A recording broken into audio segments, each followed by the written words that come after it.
Hola familias de Ser Mamás, bienvenidos nuevamente a este programa que hacemos con tanto cariño para todos ustedes. Esta vez vamos a hacer un resumen de lo que ha sido ser mamás durante el año 2023. Les estaremos contando cuál fue cada uno de los programas que tuvimos cada mes y cada semana aquí en nuestro programa. Así que vamos a empezar con nuestro primer programa, que fue un proyecto súper lindo llamado Naciendo Juntos, donde en compañía de una dula, Catherine, estuvimos como explicándole a las familias la importancia del parto respetado, la importancia de una gestación acompañada. Y bueno, vamos a ver de qué se trató este programa. Bueno, Naciendo Juntos se creó en pandemia, ¿sí? Prácticamente.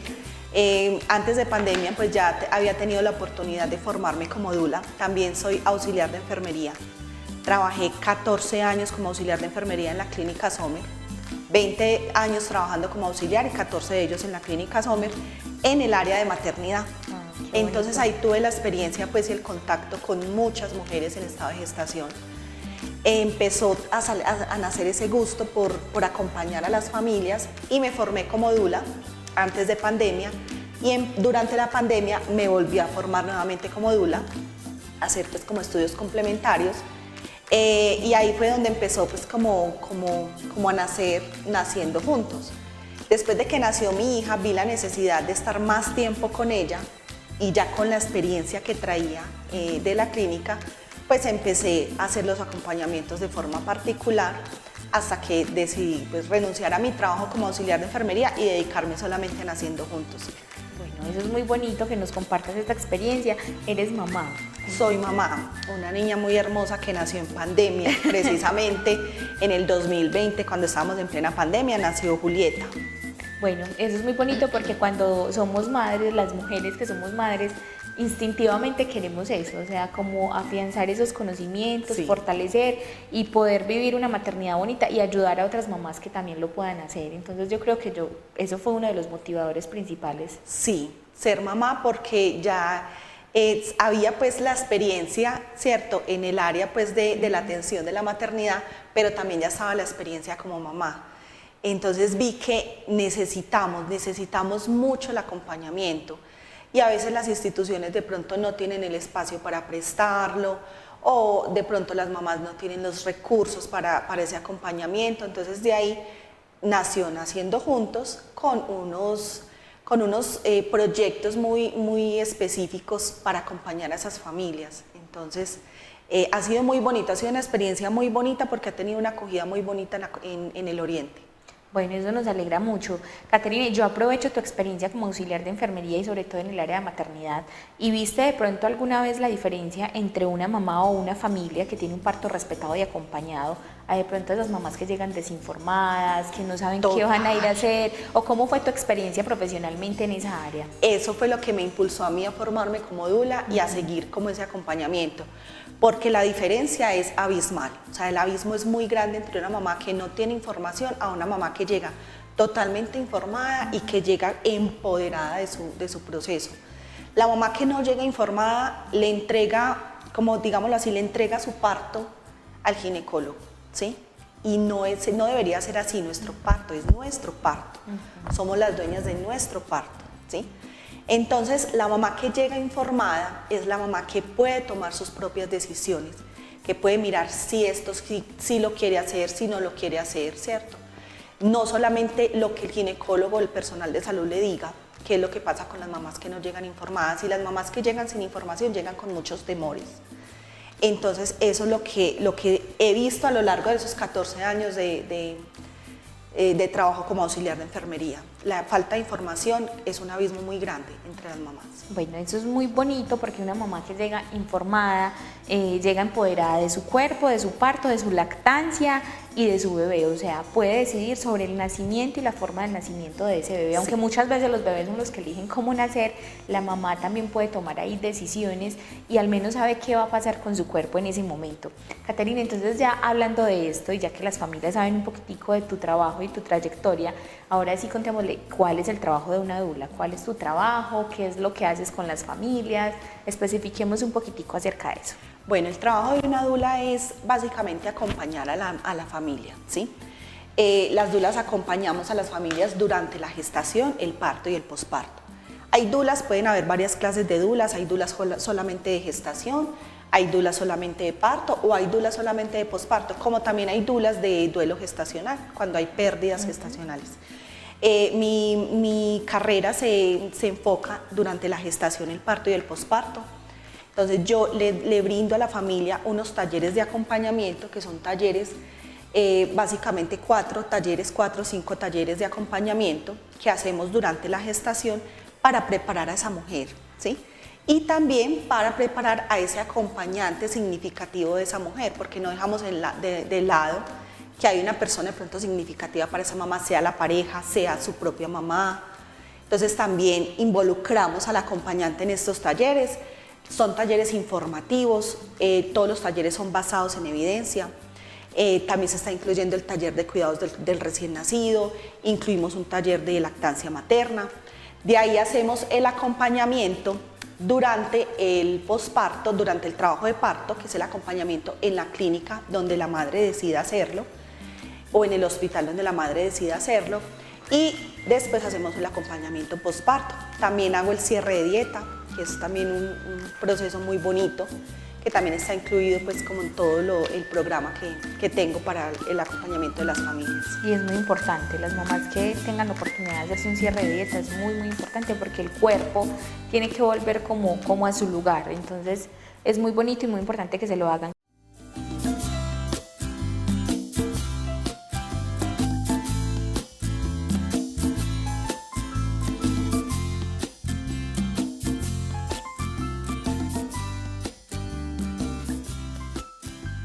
Bueno, y ahí vimos un poquito de lo que fue el proyecto Naciendo Juntos y ahora vamos a ver un programa muy interesante en donde un terapeuta respiratorio nos estuvo acompañando y dándonos muy buena información y educación de un tema que es laringomalacia en recién nacidos y lactantes. Allí este especialista estuvo dándonos recomendaciones, también estuvo explicándonos sobre los signos de alarma, qué era esta enfermedad o esta patología y cómo se presentaba en los recién nacidos. Para eso trajimos este dibujo, ¿cierto? Donde de pronto nos va a dar más precisión, tanto fisiológica como anatómicamente, de dónde viene el problema, ¿sí? Porque no es de los pulmones, es de vía aérea superior, como lo acabo de decir, de la laringe, no de los bronquios ni de los pulmones. ¿Listo? Entonces yo creo que este dibujo nos va a clarificar a todos cómo es que es el funcionamiento de esa patología. Listo, Edwin, entonces ¿Listo? adelante. Entonces mira, Katy, y para las mamás y los papás, que es muy importante esto. Primero hay que tener en cuenta de que el tracto respiratorio se divide en 2 partes. Uno, en la vía aérea superior, ¿cierto? Que incluye lo que es toda la parte nasal, laringe y parte de la faringe, senos paranasales, lo que está arriba de la tráquea. Eso es vía aérea superior. Aquí en esta vía aérea superior, que es esta parte, es donde está la laringomalacia.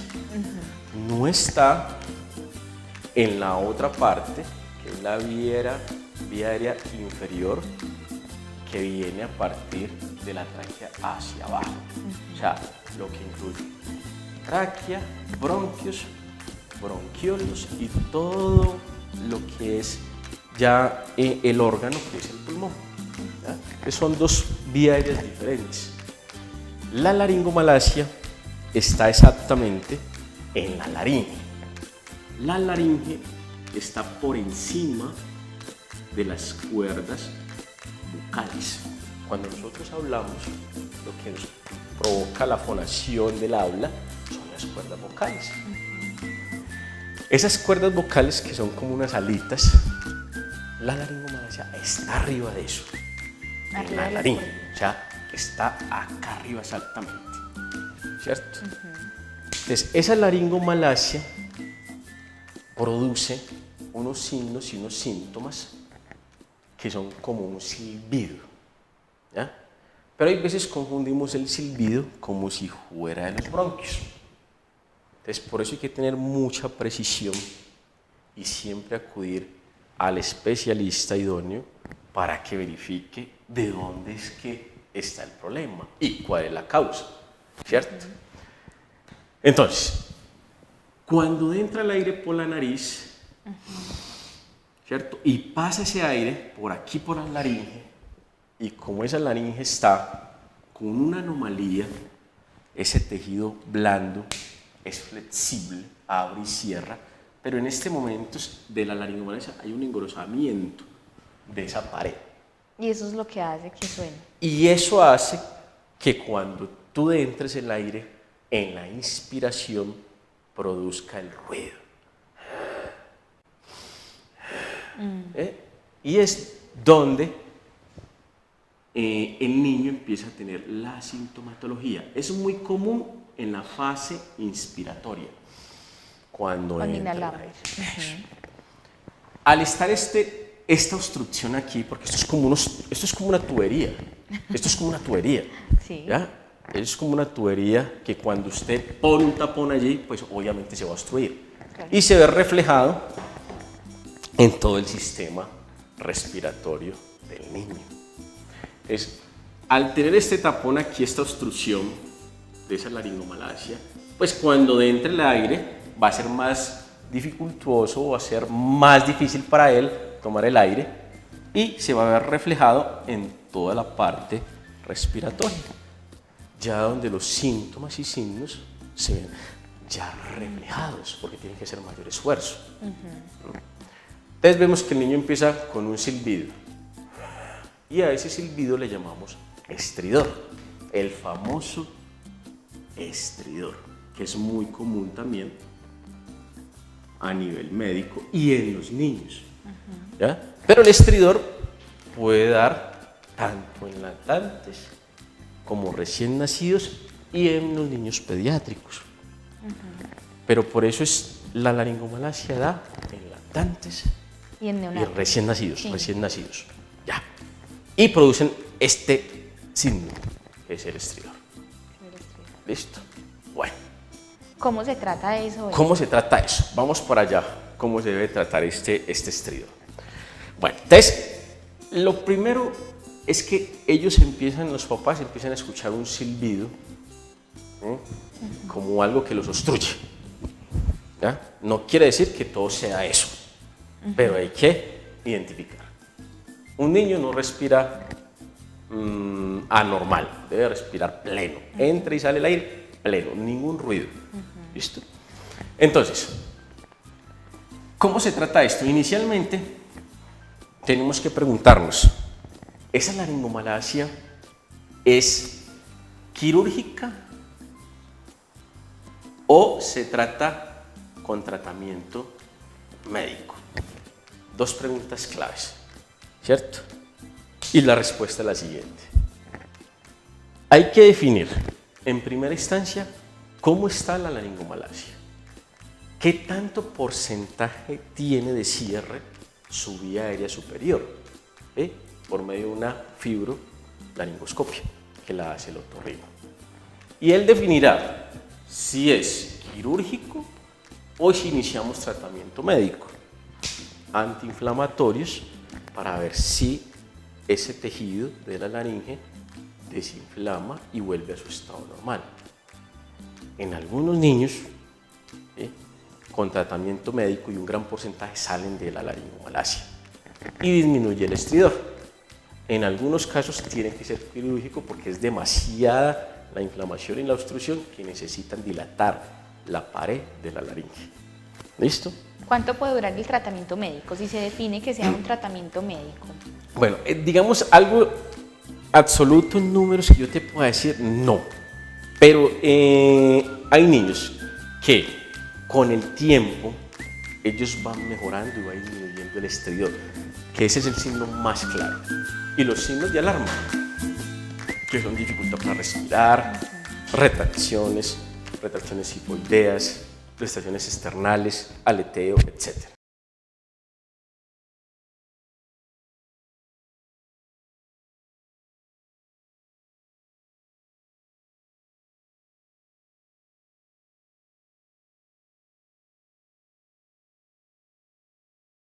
Bueno, Edwin estuvo aquí dándonos súper buena información, esperamos volverlo a tener aquí en este espacio en el próximo 2024 porque sabemos que nos da muy buenas recomendaciones para nuestros niños, niñas y adultos.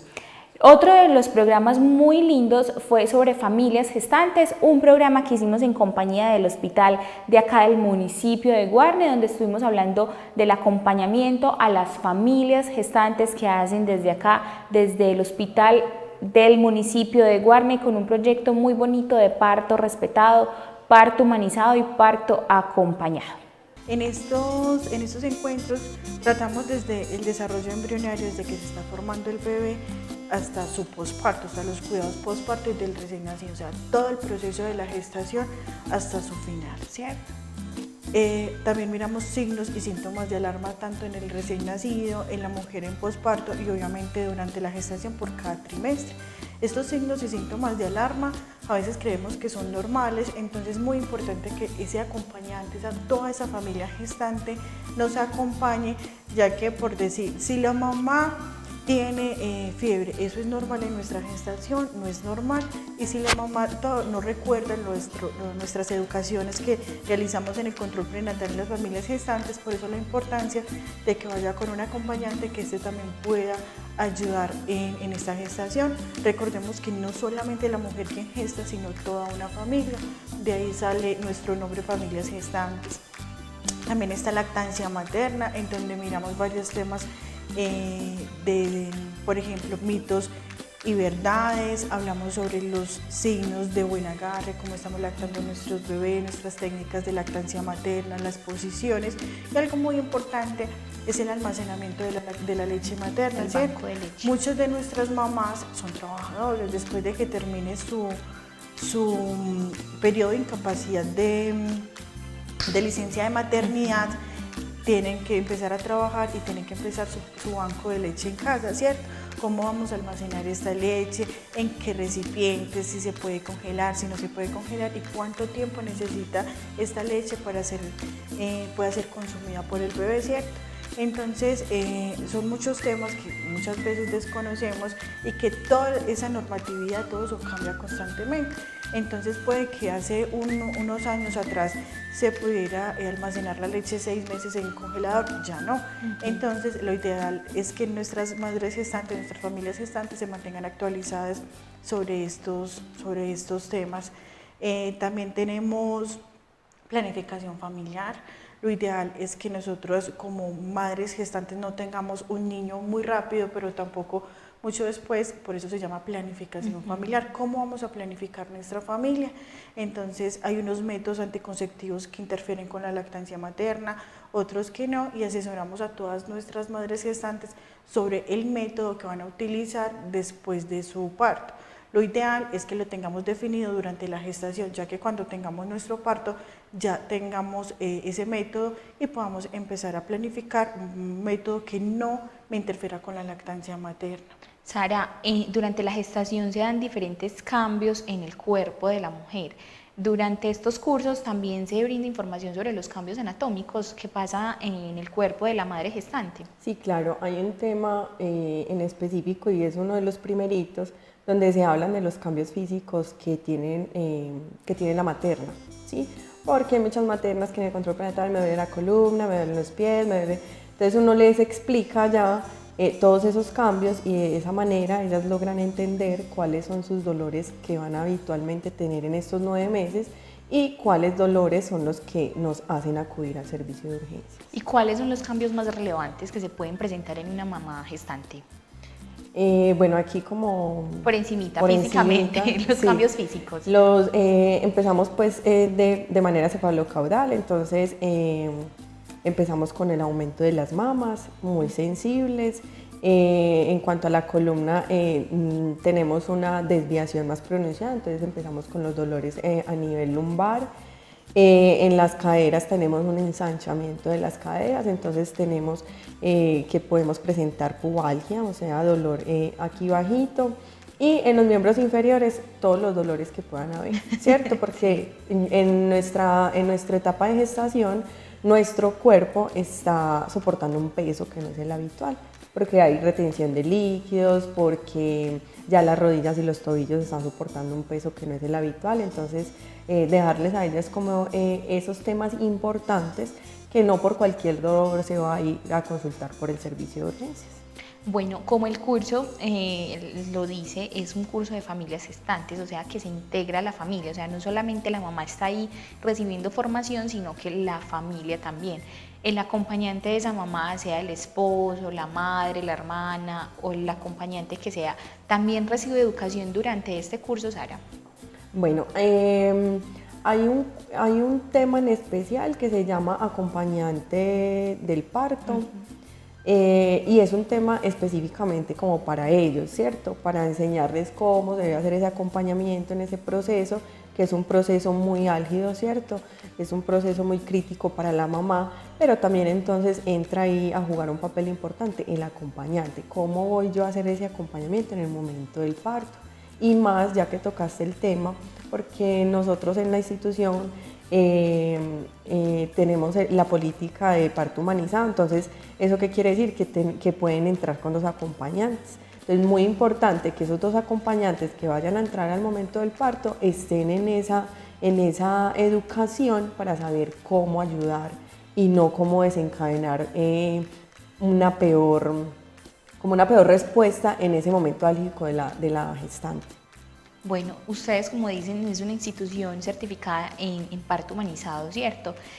¿Cómo puede una familia acceder a un parto humanizado en esta institución? ¿Cuáles son los requisitos? Como sabemos que es una institución que no es de primer nivel, entonces, ¿cuáles son las condiciones que debe tener la familia y la mamá gestante para poder tener su parto humanizado allí en la institución? Bueno, nuestras gestantes pues que tienen su control prenatal en el hospital, la médica líder, pues la doctora Sara, que es quien nos acompaña en ese proceso, ella les enfatiza cuál es su riesgo obstétrico, ¿cierto? ¿Cuál es el riesgo obstétrico? Si es bajo, medio o alto, ¿cierto? Por ser una institución de primer nivel, solo podemos atender partos que sean de bajo riesgo obstétrico.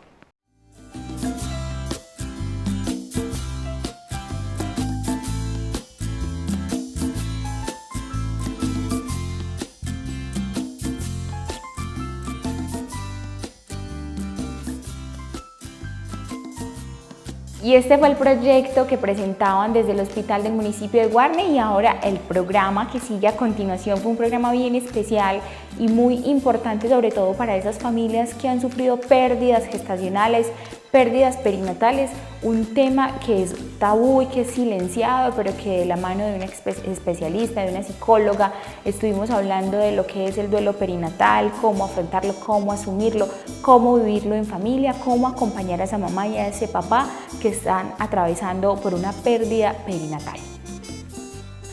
Es algo que casi no se habla, o sea, socialmente no conocemos o poco conocemos el duelo perinatal.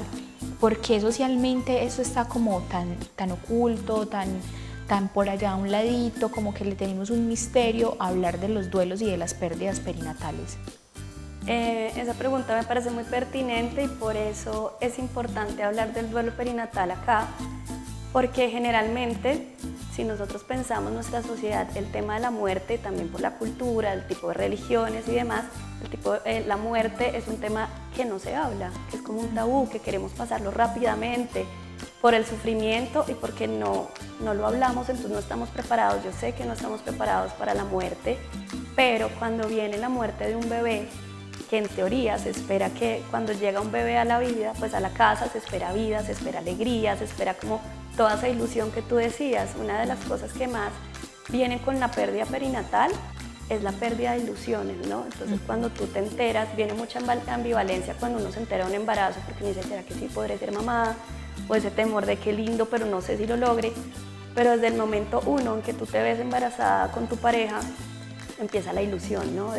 Y cuando llegue, y cuando nazca, qué vamos a hacer, y si es niño tal cosa, y si es niño tal otra. ¿Y cómo le vamos a poner? ¿Cómo le vamos a poner? Entonces toda esa ilusión, o sea, lo que se pierde o lo que se muere, no es solo una persona, un cuerpo, un bebé, sino toda la ilusión y todos esos planes que venían con ese bebé.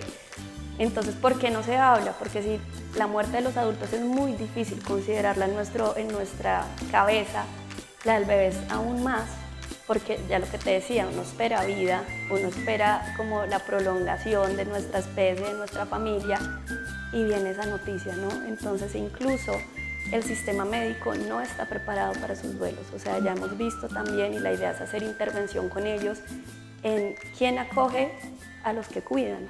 Entonces, en mi caso, como quién acoge a esas mamás, pero con los médicos también es quién acoge a ellos que están muy entre la vida y la muerte.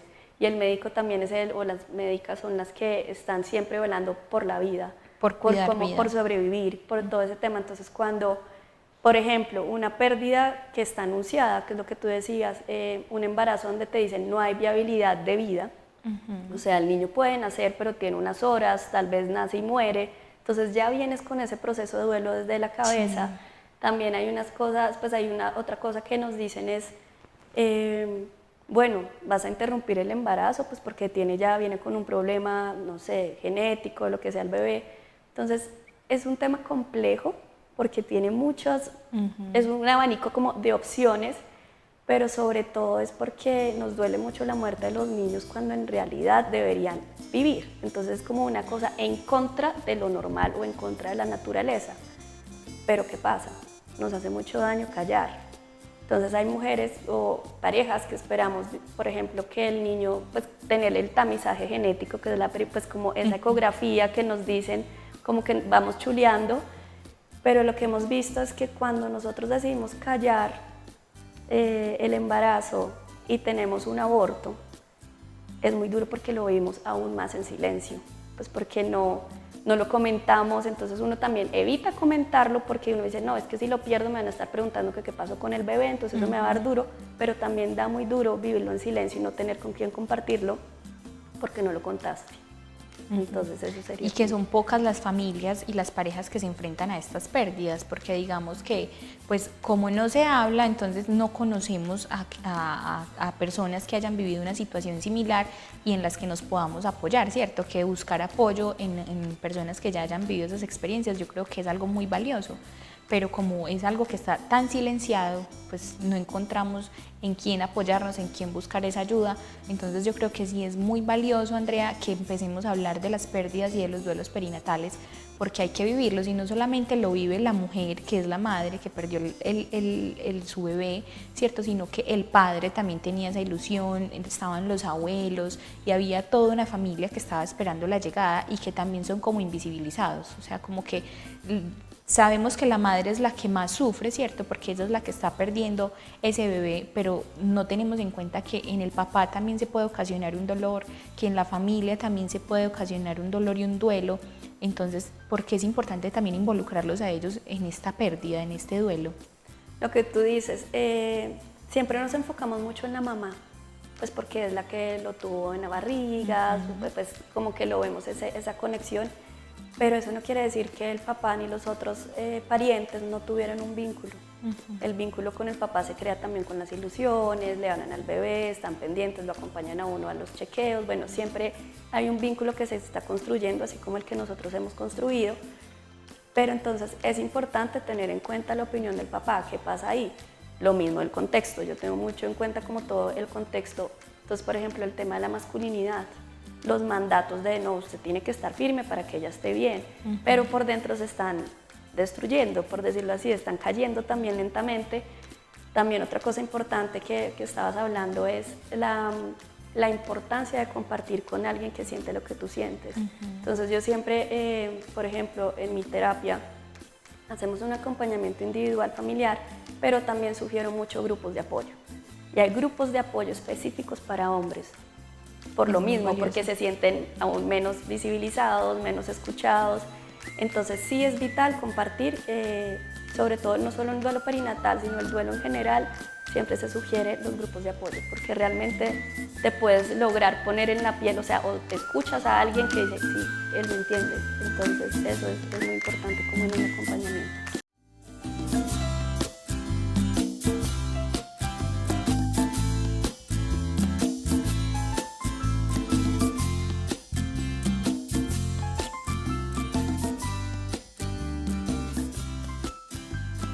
Y en el siguiente programa también estuvo el personal del Hospital Nuestra Señora de la Candelaria hablándonos acerca de los factores psicosociales que se presentan a nivel familiar, social, cultural, alrededor de la familia. Aquí estuvo un psicólogo del Hospital Nuestra Señora de la Candelaria del municipio de Guarne y una médica hablándonos acerca de estos temas.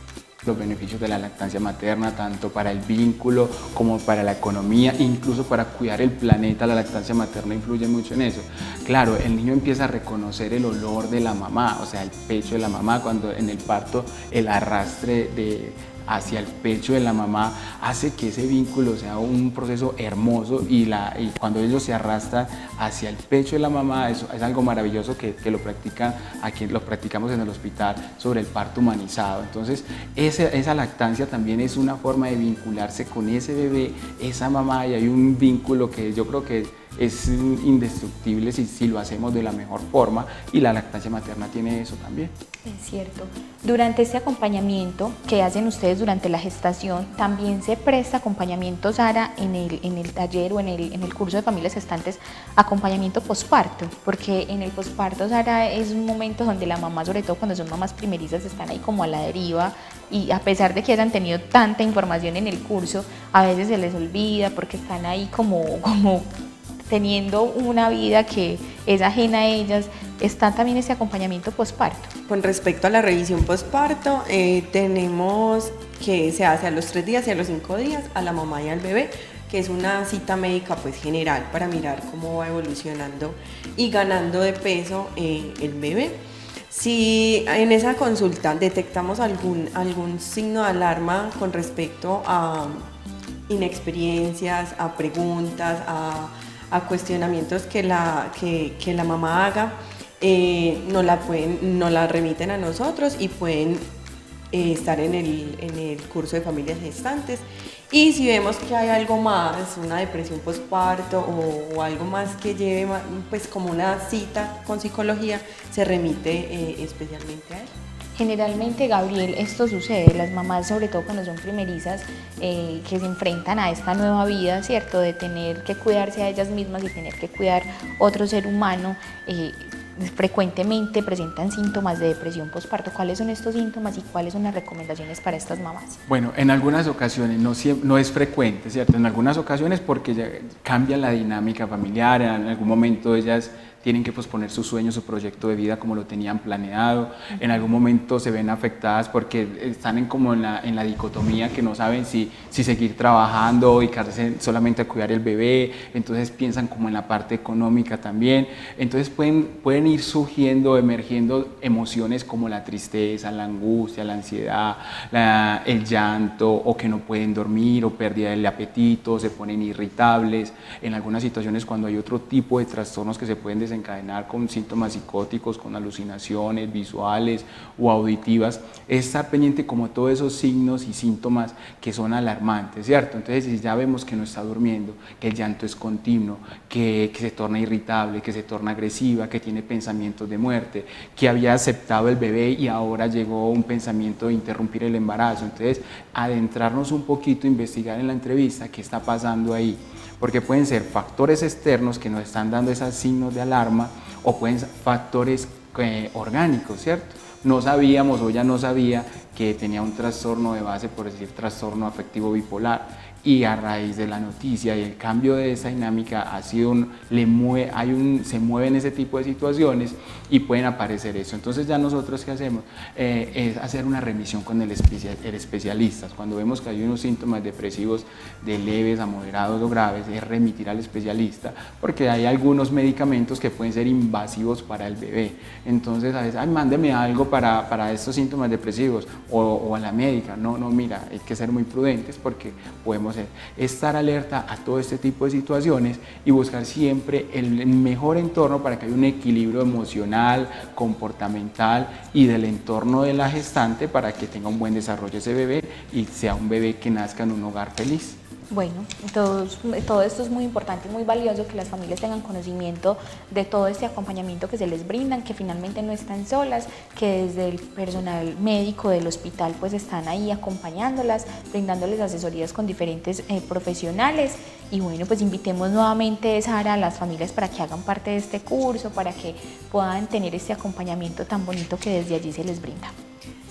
Pues bueno, todo lo que hablamos, vemos que es un periodo donde se pueden despertar muchas emociones, y precisamente eso es lo que queremos abordar en el grupo de familias gestantes, que ellas conozcan, que ellas sepan cómo van a abordar ciertas circunstancias en este proceso, que no están solas. Invitarlas todos los miércoles de 2 a 4 en la institución, para que estemos ahí como en ese acompañamiento. Bueno, muchísimas gracias por haber estado con nosotros nuevamente, Sara. A ti, Gabriel, bienvenido y de verdad muchísimas gracias por haber estado en nuestro programa. No, Muchas gracias. Muchas gracias a ustedes por invitarnos y aquí seguimos llevando toda esta información a nuestra comunidad.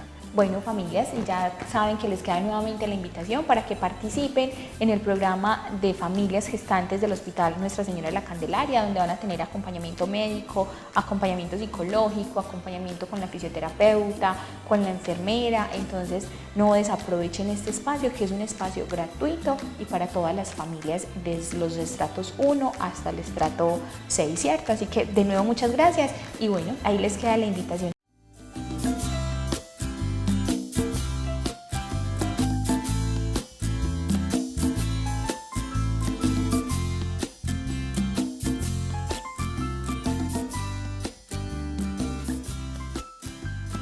Salud mental en el embarazo fue otro tema bien interesante e importante que se trató aquí en Ser Mamás, de la mano de una psicóloga especialista en todo lo que tiene que ver con gestación, parejas, familias, bebés y también todo lo que tiene que ver con el duelo perinatal. Aquí estuvo la psicóloga Andrea acompañándonos acerca de toda la importancia que tiene la salud mental en la mamá gestante, cómo es importante que ellas conserven un bienestar en su salud mental, que tengan un embarazo tranquilo, sano, feliz y sobre todo muy armonioso, porque sabemos que están en un momento crucial que es la gestación de ese nuevo integrante de la familia. Bueno, es muy interesante lo que tú dices, porque nosotros tenemos en cuenta no solo a la mujer sino a la familia, no solo lo corporal de lo que pasa cuando nos damos cuenta de un embarazo, sino somos como una entidad biopsicosocial, entonces hay muchas cosas que nos están influyendo. ¿Qué pasa cuando el embarazo llega por sorpresa? Que generalmente es un poquito más del 50%, pues es una noticia que nos lleva a la ambivalencia de yo no estoy preparada porque ahorita yo tenía otros planes, o lo tomamos también muy feliz, pero luego viene como esa inseguridad. Entonces, ¿qué pasa? Depende cómo estemos en ese momento, digamos, la pareja, hay muchos bebés que llegan que se llaman, pues es un término coloquial, bebé pegante, que es cuando uno está mal en la pareja, entonces uno dice, uy, lo que faltaba, con esto sí nos va a mejorar, o incluso tienes problemas ya desde antes y decides tener un bebé para eso y realmente no es muy efectivo, por decirlo así, porque nosotros hablamos que la gestación o el tema de la maternidad y la paternidad es un momento de crisis, no viendo la crisis como algo terrible, sino una crisis que quiere decir que vienen muchos cambios. Entonces, así sea deseado, vienen cambios, que sea deseado no nos va a evitar que nos den trastornos o cosas emocionales, pero imagínate esos cambios cuando es una sorpresa, nos podemos adaptar muy bien, sí, claro, pero sí puede tener como varias consecuencias el no tenerlo como en el plan. Pero sí, más de la mitad de las personas que tenemos bebés ha sido así, sorpresivo. Bueno, André, hablamos de salud mental en la maternidad porque la maternidad inicia desde el momento en el que pensamos siquiera coincidimos la idea de ser madre, ¿cierto? De cuando nos imaginamos el momento de nuestra maternidad, de cuándo voy a llegar a ser madre, cuando planeo mi proyecto de vida y entonces digo, bueno, voy a ser mamá en tal momento de mi vida o definitivamente no voy a ser madre, ¿cierto? Y desde ahí empieza la salud mental de la maternidad, porque es muy importante cuando una mujer incluye en su proyecto de vida ser mamá y cuando pues no incluyó ese proyecto en su vida y lo es, pues es más tremendo todavía, ¿cierto? El proceso de aceptación. Entonces, hablar de salud mental en la maternidad es desde ese momento, desde antes de la concepción, durante la concepción y pues durante la gestación, ¿cierto? Porque desde ahí, desde antes, durante y lo que viene. Nosotros hablamos desde el deseo, como tú lo dijiste, porque, por ejemplo, cuando hablamos de duelo, también hablamos de el duelo a la no maternidad. Entonces, estas mujeres que no lograron ser maternas, pues que no lograron maternar por lo que sea, porque no lograron la adopción, porque no lograron pues el tema de fertilidad, eso ya es un duelo. Entonces, a pesar que no eres mamá, que no entraste en la maternidad, tenemos un duelo perinatal, por ejemplo. O sea, entonces viene desde el deseo y el no deseo. Entonces, desde el deseo, porque ya estás creando una imagen, ¿no? Ya estás creando una expectativa, una ilusión. Entonces, deseo, embarazo, parto y posparto, y ahí quiero hacer una aclaración: el posparto no son solo 40 días.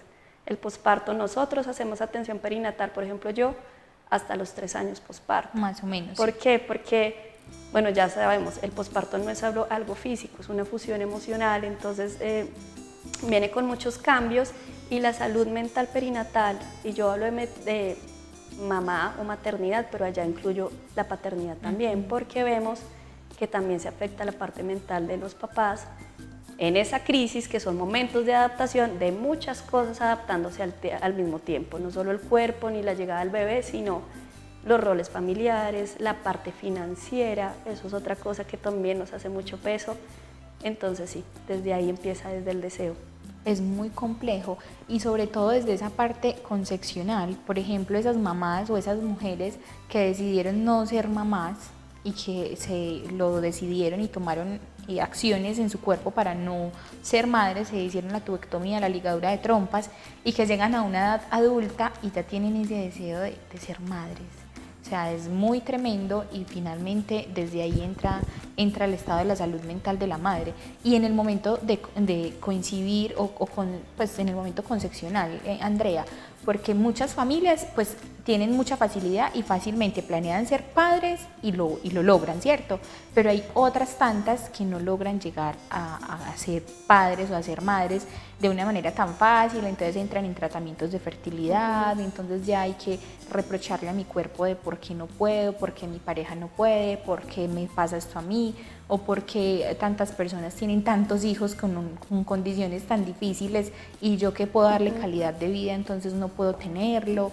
Es muy complejo esta situación. Por eso el abanico de opciones de acompañamiento de la perinatalidad es muy amplio, porque por ejemplo en reproducción asistida vienen muchas cosas emocionales, ¿no? Las frustraciones de si va a dar, de no va a dar, de si, todo eso son son desilusiones una tras otra, genera incluso traumas, también físicamente es fuerte también el someterse a ciertos tratamientos. Entonces eso lo hace, no solo ahí tenemos como consecuencias de salud mental, sino de ahí en adelante. O sea, no solo es la reproducción asistida, sino también cuando tenemos embarazos de alto riesgo, por ejemplo, que tenemos esa etiqueta, a veces esa etiqueta de riesgo.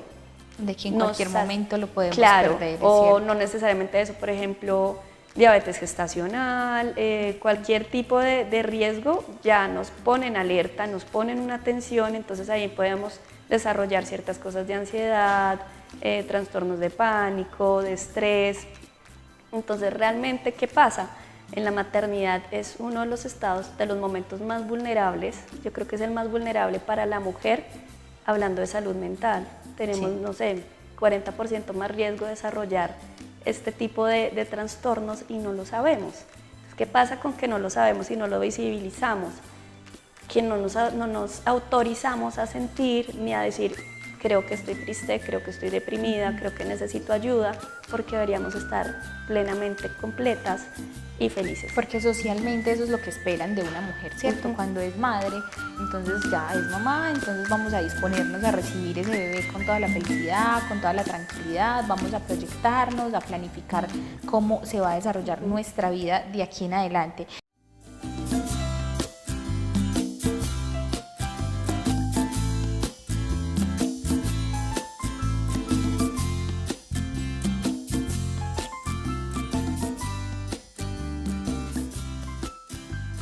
Acompañamiento en los procesos formativos. Aquí estuvo Ana María, la fundadora y creadora del proyecto Tu Aula, un proyecto súper lindo que se encarga de acompañar a nuestros niños en esas primeras etapas escolares, casi que en ese primer septenio, donde están empezando su etapa de transición, su etapa de iniciación escolar, primero, segundo grado, y ahí estaba Tu Aula fortaleciendo todos sus conocimientos, acompañando y buscando la mejor manera de fortalecer las habilidades del aprendizaje de cada uno de los niños. Quiero contarte un poquito sobre cómo llevamos nosotros puntualmente nuestros procesos. Cuando las familias acuden a Tu Aula, la primera como ruta de atención es elaborar una entrevista con la familia, preferiblemente con ambos padres y el niño, ¿cierto? De esta manera nosotros en esta entrevista lo que pretendemos es conocer los antecedentes del niño, saber qué ha pasado durante su historia, cómo viene ese proceso académico, cómo viene ese proceso emocional, cómo viene ese proceso familiar, porque lo que te decía, todo esto a la hora de la verdad nos da muchos indicios de qué es lo que está sucediendo realmente en el niño y nosotras poder como docentes empezar a acompañar de manera más asertiva, llegando como a la raíz a veces de esas situaciones que podemos empezar a darle solución o que podemos empezar a buscar de pronto otros profesionales que acompañen ese proceso individual. Después de que se realiza la entrevista, nosotros compartimos con la familia unos horarios. Nosotros trabajamos de lunes a viernes de 2 a 6 de la tarde y nuestras clases son de 2 horas. ¿Por qué 2 horas? Resulta que nosotros, siendo como coherentes con el proyecto y con la misión y la visión que tenemos desde Tu Aula, dijimos, no podemos hacer una atención similar a la que se hace allá afuera, porque no sería como coherente. Entonces dijimos, vamos a plantear unos grupos de trabajo de máximo 4 estudiantes, ¿cierto? De esa manera, esos 4 estudiantes están siendo visibilizados durante esas 2 horas y están siendo atendidos de manera individualizada. Entonces, las docentes que estamos ahí a cargo de cada proceso, estamos en esa capacidad de atenderlos a los 4, independiente de sus situaciones individuales, porque es más fácil dar como con cada detalle del niño, saber puntualmente su proceso. Y acá viene algo muy importante, que para nosotros es de mucho valor y tratamos de que las familias usuarias de Tu Aula le den también ese mismo valor. Y es que al finalizar cada sesión, nosotros hacemos una devolución a la familia. Les contamos qué pasó durante la sesión con el niño, en qué avanzó, en qué de pronto le dio más dificultad. Tratamos de que ese momento de devolución se haga también ese acompañamiento a la familia. De esta manera no solamente la familia conoce el proceso del niño y lo que estamos haciendo desde Tu Aula con él a nivel pedagógico, sino que en casa puede tener herramientas porque tiene claridad de lo que está sucediendo con su niño a nivel cognitivo, a nivel educativo. Y dice, bueno, entonces ya tengo esta herramienta, ya conozco este proceso, sabemos que estamos haciendo esta ruta de trabajo con él, entonces en casa lo apoyan. Por eso es tan valioso para nosotros este momento de la devolución, porque así las familias, la familia, Tu Aula y de alguna manera la institución, cuando no lo permite, hacemos ese grupo interdisciplinario a favor del aprendizaje y del crecimiento integral del niño que tenemos en Tu Aula. Bueno, esto es muy importante porque el proceso de aprendizaje pues tiene que ser reforzado desde la casa, ¿cierto? Totalmente. Yo alguna vez escuché a una amiga que ya tiene hijos mayores que mi hijo y me dijo, mamá, Kate, es que la primaria siempre va a ser de los papás, siempre, o sea, más que del niño, es de los papás, y pues ahí se da cuenta uno que sí, los niños no tienen como ese acompañamiento desde casa, esa constancia, y pues finalmente los resultados no van a ser tan chéveres. Ana, cuéntenos, ya nos contaste que están trabajando de lunes a viernes en los horarios de la tarde. ¿Qué niños pueden asistir a tu aula? ¿Desde qué edades? ¿O cómo inician este proceso? Porque nos contabas que también estás especializada en atención para bebés, ¿cierto? Sí, la atención para bebés en este momento la tenemos como quieta porque esto requiere de ciertos espacios especializados para la atención adecuada de cada bebé, ¿cierto? Entonces la tenemos quieta. A futuro tenemos proyectado tener un centro un poco más grande en donde podamos darles ese espacio que se merecen las familias con sus bebés. Ahorita, como te decía, la atención que tenemos en este momento desde tu aula es para niños de 4 a 12 años, máximo sexto de bachillerato, porque estamos especializadas en básica primaria y primera infancia, ¿cierto? Ya lo que es más adelante de los 12 años, 13 años, tratamos de hacer una como conexión con profesionales que conocemos y que han sido apoyo de tu aula, pero que no hacen parte de tu aula, ¿cierto? Para siempre darles una solución a las familias que acuden a tu aula. Y pensando en esto, en querer nosotros llegar a más familias, querer nosotros llegar a más corazones de más niños, impactarlos de manera positiva, en el año del 2021 tuvimos la posibilidad de conocer el marketing digital. Allí hemos venido trabajando durante todos estos meses en un proyecto muy lindo que es como un hijo de tu aula. Lo hacemos con la intención de ¿qué? De poder llegar a más familias, porque indiscutiblemente de manera presencial es imposible, o sea, sería imposible nosotros poder atender a cientos de niños, que es nuestro sueño, de poder llegar a tantas familias. Entonces dijimos, hagamos algo que realmente se salga de estas 4 paredes y que podamos nosotros llegar a esas familias.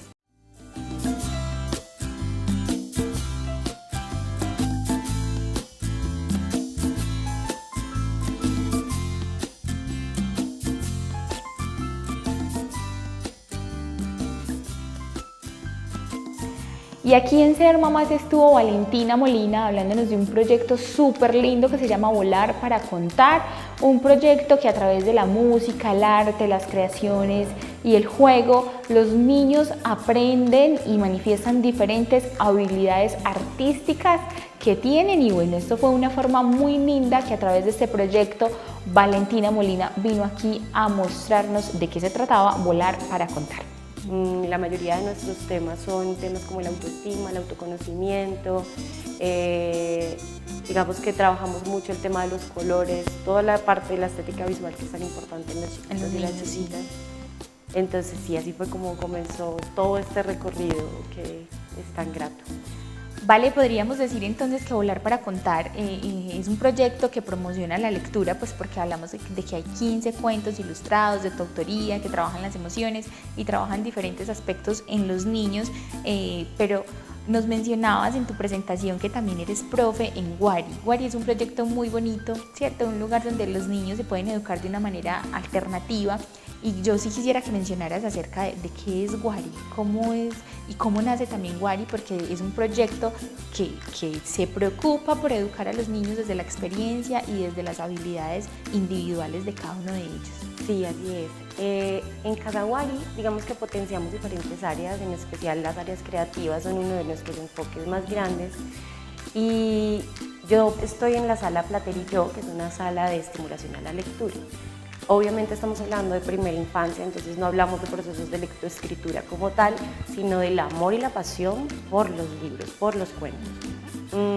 Venimos de una cultura con el tema de la lectura supremamente recelosa, poco receptiva, y esto se debe precisamente a, bueno, hay muchas teorías, a que en nuestra primera infancia jamás nos estimularon la lectura. Pensábamos que era un momento, era un área que se debía estimular ya en edades tardías, por ejemplo en la segunda infancia, ¿cierto? Empezamos y directo. En segundo septenio más o menos. Exacto, si hablamos de segundo septenio.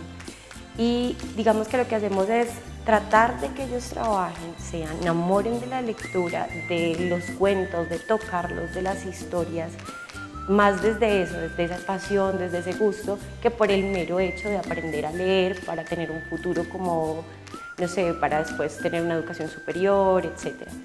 Que claro, es súper importante, pero ¿dónde estamos realmente haciendo el estímulo de los procesos de estimulación a la lectura si no lo trabajamos cuando realmente tenemos la plasticidad neuronal activa, ¿cierto? Plasticidad neuronal, hablando de que es primera infancia y es donde más tenemos esa cantidad de información y esa manera de retener información con esos estímulos, ¿cierto? Entonces sabemos que en primera infancia la forma de retener la información es con estímulos positivos o con estímulos negativos. Entonces cualquiera de las dos se van a quedar en nuestro recuerdo. Claramente no queremos hacerlo de forma negativa. Entonces tenemos que hacerlo de una forma súper positiva para que generen ellos una conexión con los cuentos desde el tocar, desde el hacer, desde el vivirlo, para luego de verdad poder llegar a tener un proceso de lectoescritura amable, que no sea tan ajeno, en el que no importe solamente el resultado de si estás leyendo perfecto una línea o una frase, sino si realmente estás entendiendo lo que estás leyendo. Y así hablamos también que tratamos de trabajar la deserción escolar, que es un tema supremamente grande en Colombia. Sí. Y una de las grandes razones es eso, la comprensión lectora no está en nosotros, es muy difícil llegar a tener una buena comprensión lectora. En la secundaria, por ejemplo, si hablamos ya de un bachillerato, nuestros chiquis se sienten abrumados porque no tienen una buena relación con la lectura. Entonces, al no tener una buena relación con la lectura, hay un rechazo de una obligación, algo que yo no quiero hacer y donde se me estaba entregando la información de tal manera en la que tenía que ser obligado a leer. Aburrido, ¿cierto? Como para leer tenemos que sentarnos en silencio, hacer las cosas súper concentraditos y mamá y papá están detrás. ¿Sí entendiste la lectura? ¿Sí entendiste la lectura? Así es. Es eso. Y culturalmente, Vale, lo que tú decías es muy cierto, ¿cierto? Nunca nos educaron con la cultura de amor por los libros o no a la literatura. Y no sabemos o desconocemos que los niños desde la primera infancia, o sea, desde ese primer septenio, desde que son bebés, están consumiendo la lectura y que las lecturas no es solamente, como tú decías, leer una frase, una oración, una palabra o saberla interpretar, porque eso es básicamente la lectura, sino que a través de las imágenes nuestros niños también pues están introyectando todo ese conocimiento. Entonces es muy válido que a nuestros bebés les podamos prestar un libro con la parte visual que tú nos especificabas ahora, que con las ilustraciones es muy importante para que ellos como que se cautiven y les llame más la atención interesarse por un libro, ¿cierto? Sí. Entonces es muy importante poder introyectar esto desde la primera infancia, que a través de imágenes nuestros niños están leyendo. Sí, Kate, y hay muchas formas, en realidad, eso que tú dices, las imágenes, súper importante. La escucha, o sea, cuando nosotros trabajamos con los chiquis la narración oral es súper bonito porque hay, no sé si has escuchado de Yolanda Reyes, ella nos habla sobre que los niños leen con las orejas. Es muy bonito esa frase de los niños leen con las orejas porque es totalmente cierto. Cuando les estamos contando un cuento, ellos están escuchándolo, ¿cierto? No están armando las letras que forman la palabra, las palabras que forman una frase, sino que esto los lleva a recrear escenarios y escenas fantásticas. Estamos jugando con la fantasía, que fantasía solo está en primera infancia y eso es algo que debemos aprovechar. Entonces los libros, los cuentos nos estimulan todas estas capacidades que tenemos, que además en muchas ocasiones pensamos que los chiquis no son capaces de muchas cosas. Entonces, bueno, ¿por qué le voy a leer, no sé, un cuento que trae no sé, unas 25 páginas que de pronto no vaya a entender la metáfora o el final? Damos por sentado que no son capaces cuando en realidad son supremamente ágiles, o sea, tienen unas conexiones neuronales al 100, entonces esto les beneficia. Y la imaginación a ellos les ayuda, o sea, aparte que tienen las conexiones neuronales pidiendo ahí tener información y están receptivas todo el tiempo a ver qué aprenden, pues ellos la imaginación les ayuda con todo, porque pues para nosotros como adultos es muy difícil imaginarnos un mundo fantástico, pero para ellos es muy fácil recrear la historia que les estamos narrando en la imaginación, y pues la creatividad de los niños es impactante, ¿cierto?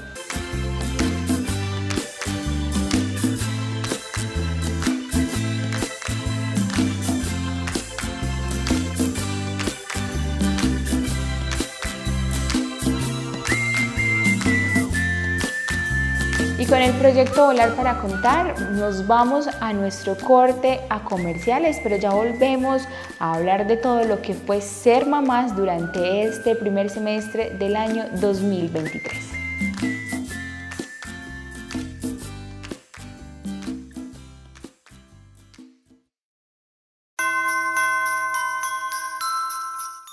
En esta Navidad,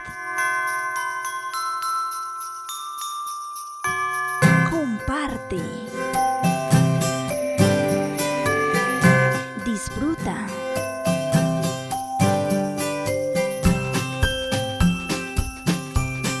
regala,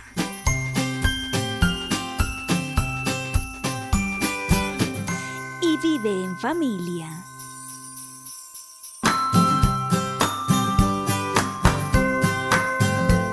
Recuerda, no arruines este momento y evita la pólvora. Cable Plus Televisión, uniendo emociones.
Y nuevamente estuvo aquí tu aula hablándonos sobre metodologías de este proyecto tan bonito, un proyecto que se encarga de potenciar las habilidades del aprendizaje de cada uno de los niños de manera individual.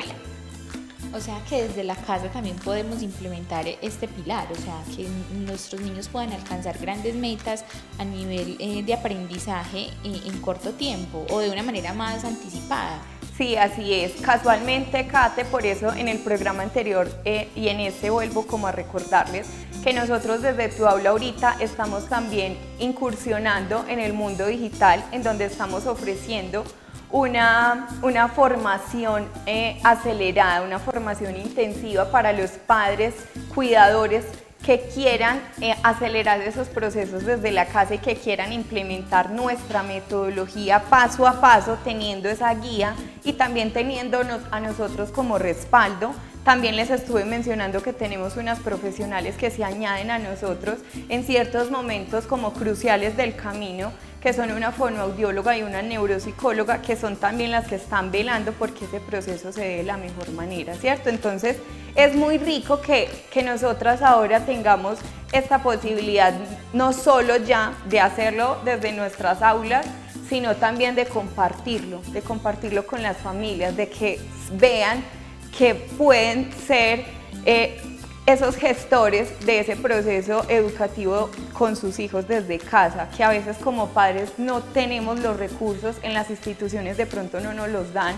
Si vamos a internet o compramos una librería, no tenemos ese acompañamiento, no tenemos ese paso a paso. Acá con nosotros desde Tu Aula eso es lo que estamos ofreciendo, y por eso es que hoy quisimos venir a compartir con todos ustedes estos 4 pasos, estos 4 pilares que sí o sí son fundamentales para acelerar ese proceso educativo con nuestros niños. Bueno, el cuarto pilar es el estímulo cognitivo.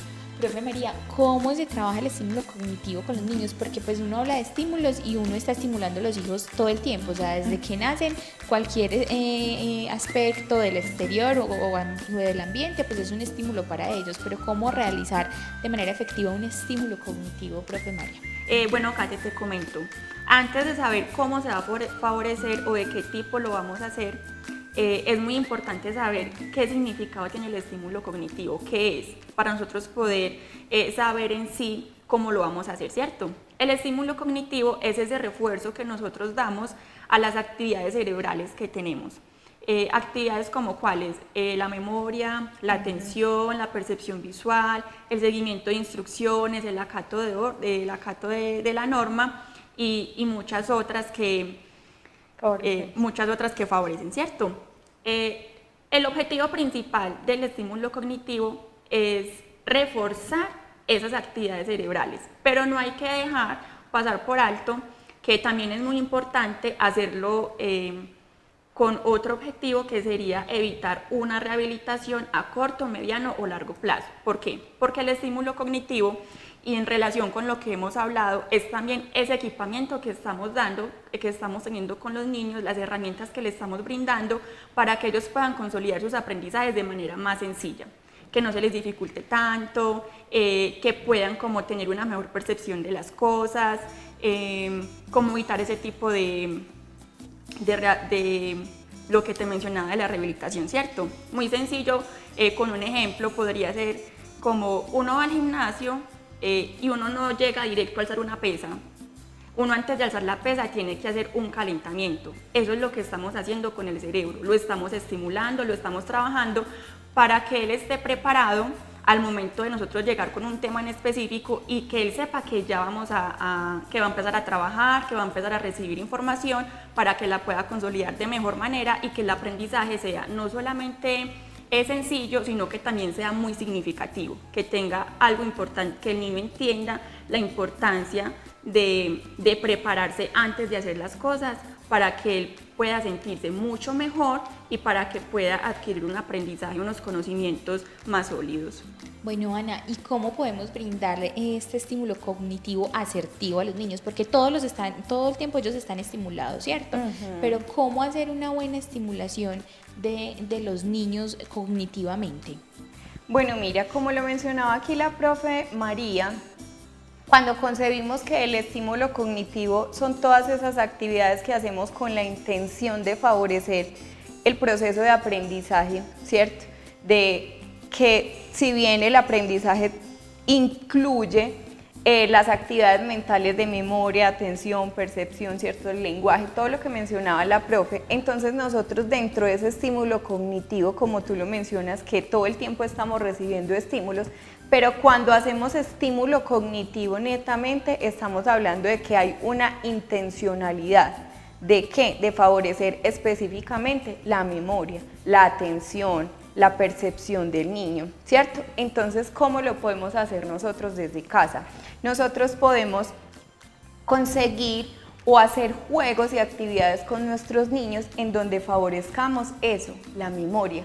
Entonces vamos a ver unas fichas, determinado tiempo, 1 minuto, 2 minutos, y luego las retiramos para que él nos intente dar cuenta de eso que vio, de eso que memorizó, ¿cierto? ¿Qué otra cosa podemos hacer muy sencilla en casa? Podemos ponerles a hacer laberintos, podemos hacerles juegos para descubrir a través de preguntas qué objeto hay dentro de una caja. Entonces que ellos digan, empiecen a indagar, ay, hay algo redondo. Y el papá diga, no, sigue, cierto. Para que él se intente como forzar. Y ahí entonces despierto curiosidad, despierto intriga. Y adicional a esto, algo que me parece importantísimo y que no quisiera irnos más bien sin dejar esto muy claro. Cuando nosotros pretendemos que nuestros niños aprendan de manera segura, de manera asertiva, de manera rica, ¿cierto? Que podamos aprender de manera satisfactoria, o sea, que ellos se entretengan, debemos de garantizar que la mayor cantidad de sentidos estén activos.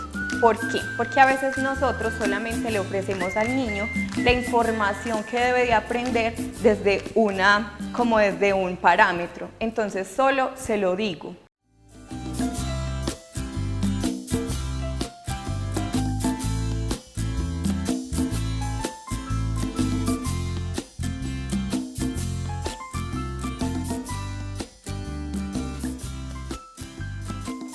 Y en este espacio de ser mamás también es una oportunidad para que esos líderes que impactan el territorio pues muestren ese trabajo que vienen desarrollando. Y aquí estuvo Frailan Sabogal hablando de la gestión social en salud, deporte y medio ambiente. Y a raíz de, no solamente en la salud, se fue construyendo toda una gestión social, porque gracias a la salud me fue contactando, me fue, digamos, uniendo y creando relaciones con grandes personajes, y ahora estoy con el tema del deporte, que precisamente hace poco traje el dueño de un equipo de fútbol muy importante a nivel de Centroamérica, con conexiones en Europa, y ya vieron ciertos chicos y tienen la mirada para llevárselo para el extranjero. Entonces, aparte del deporte, también estoy haciendo la gestión con el tema del medio ambiente, porque, cabe decirlo, se ha identificado que hay veredas acá en el municipio que el tema del medio ambiente está muy abandonado. Hay fincas fincas o casas que les han pedido ayuda, ¿cierto?, para no contaminar estas aguas de nuestro municipio, que somos ricos en ese tema. O sea, el municipio de Guarne tiene unas fuentes hídricas muy importantes y la comunidad está también preocupada. Dice, bueno, necesitamos una ayuda, ¿cierto?, ante el medio ambiente. Nosotros estamos viviendo, pero tenemos que desechar nuestros materiales, los residuos. Nuestros residuos, exactamente, nuestros residuos. Los residuos, tenemos los residuos. Entonces, ¿en dónde tienen que llegar estos residuos? Obviamente, ¿a dónde tienen que ir? A las fuentes hídricas. Entonces dije, no, mire, ya tenemos que hacer, con nuestro grupo de trabajo que tenemos actualmente, vamos a implementar también medio ambiente, pero acá al medio ambiente es muy importante la ayuda de aquellos gestores del municipio, de aquellos líderes del municipio. Y eso que acabas de mencionar, Frailan, es muy importante porque pues si bien sabemos que Guarne se potencia como un municipio que va desarrollándose pues por ser la puerta de oro del oriente antioqueño, ¿cierto?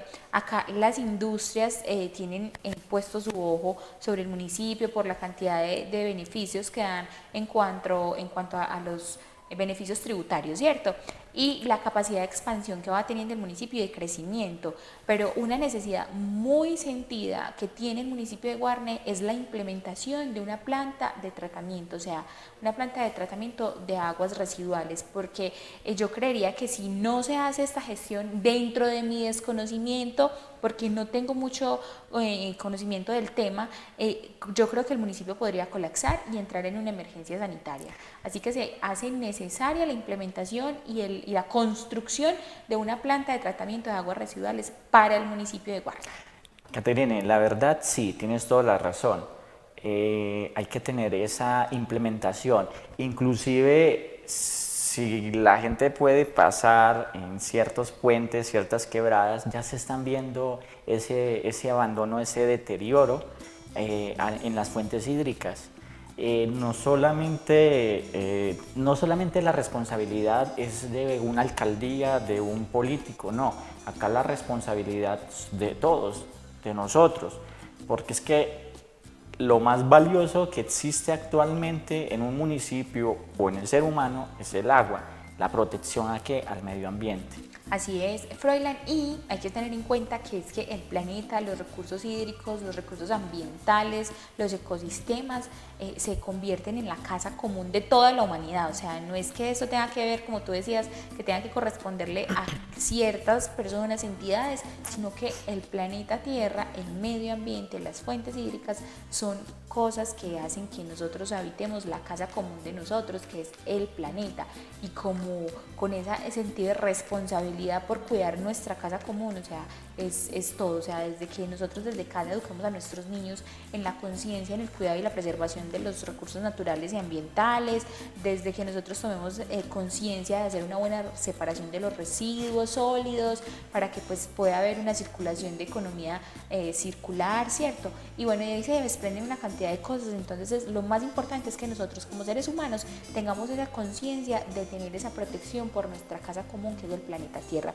Froilán, tú te me fuiste ya como mucho para el tema ambiental, que es muy importante, pero yo sí quisiera que empezáramos como por partes. Entonces sí, claro, inicias como con el proyecto de ayudar a las personas, pues porque viste que la comunidad recurría mucho a ti para cierto tipo de ayudas, entonces empiezas a brindar unas ayudas sociales. Hablemos de ese inicio de esas ayudas sociales, cómo se daban, cómo empezaste a implementarlas, luego cómo llegaste al deporte y bueno, y ya finalmente al medio ambiente. Vamos como por partecitas. Vamos a hablar así muy detalladamente de toda esa historia de este proyecto tan lindo que de verdad muy pocas personas ayudan a la sociedad y a la población vulnerable desinteresadamente. Sí, Caterine, mira, a raíz de esos tres pilares tan importantes que hay en la vida, salud, deporte y el medio ambiente, todo se fue dando. Inició, como les comenté, hace 3 años con esos casos, ya se fue dando poco a poco y ciertos profesionales se fueron acercando a mí porque vieron realmente esa preocupación que tengo por el municipio y por la ayuda que quiero realizar o que quiero brindar. Entonces se fueron acercando no solamente los profesionales, sino actualmente hay una empresa que se acercó a mí, una empresa de ambulancias. Esta empresa, no trabajo con ellos, se unió conmigo con el tema social. Entonces, ¿qué hicimos? Realizamos esa articulación, ese grupo de trabajo. Y hoy en día ya estamos realizando las gestiones de las brigadas, una gestión en brigadas, ¿cierto? Con los médicos, con unas higienistas dental, con enfermeros, pero sí quiero aclarar, como dice la palabra, es una gestión social. Todo lo que estamos haciendo no estamos recibiendo ni un centavo.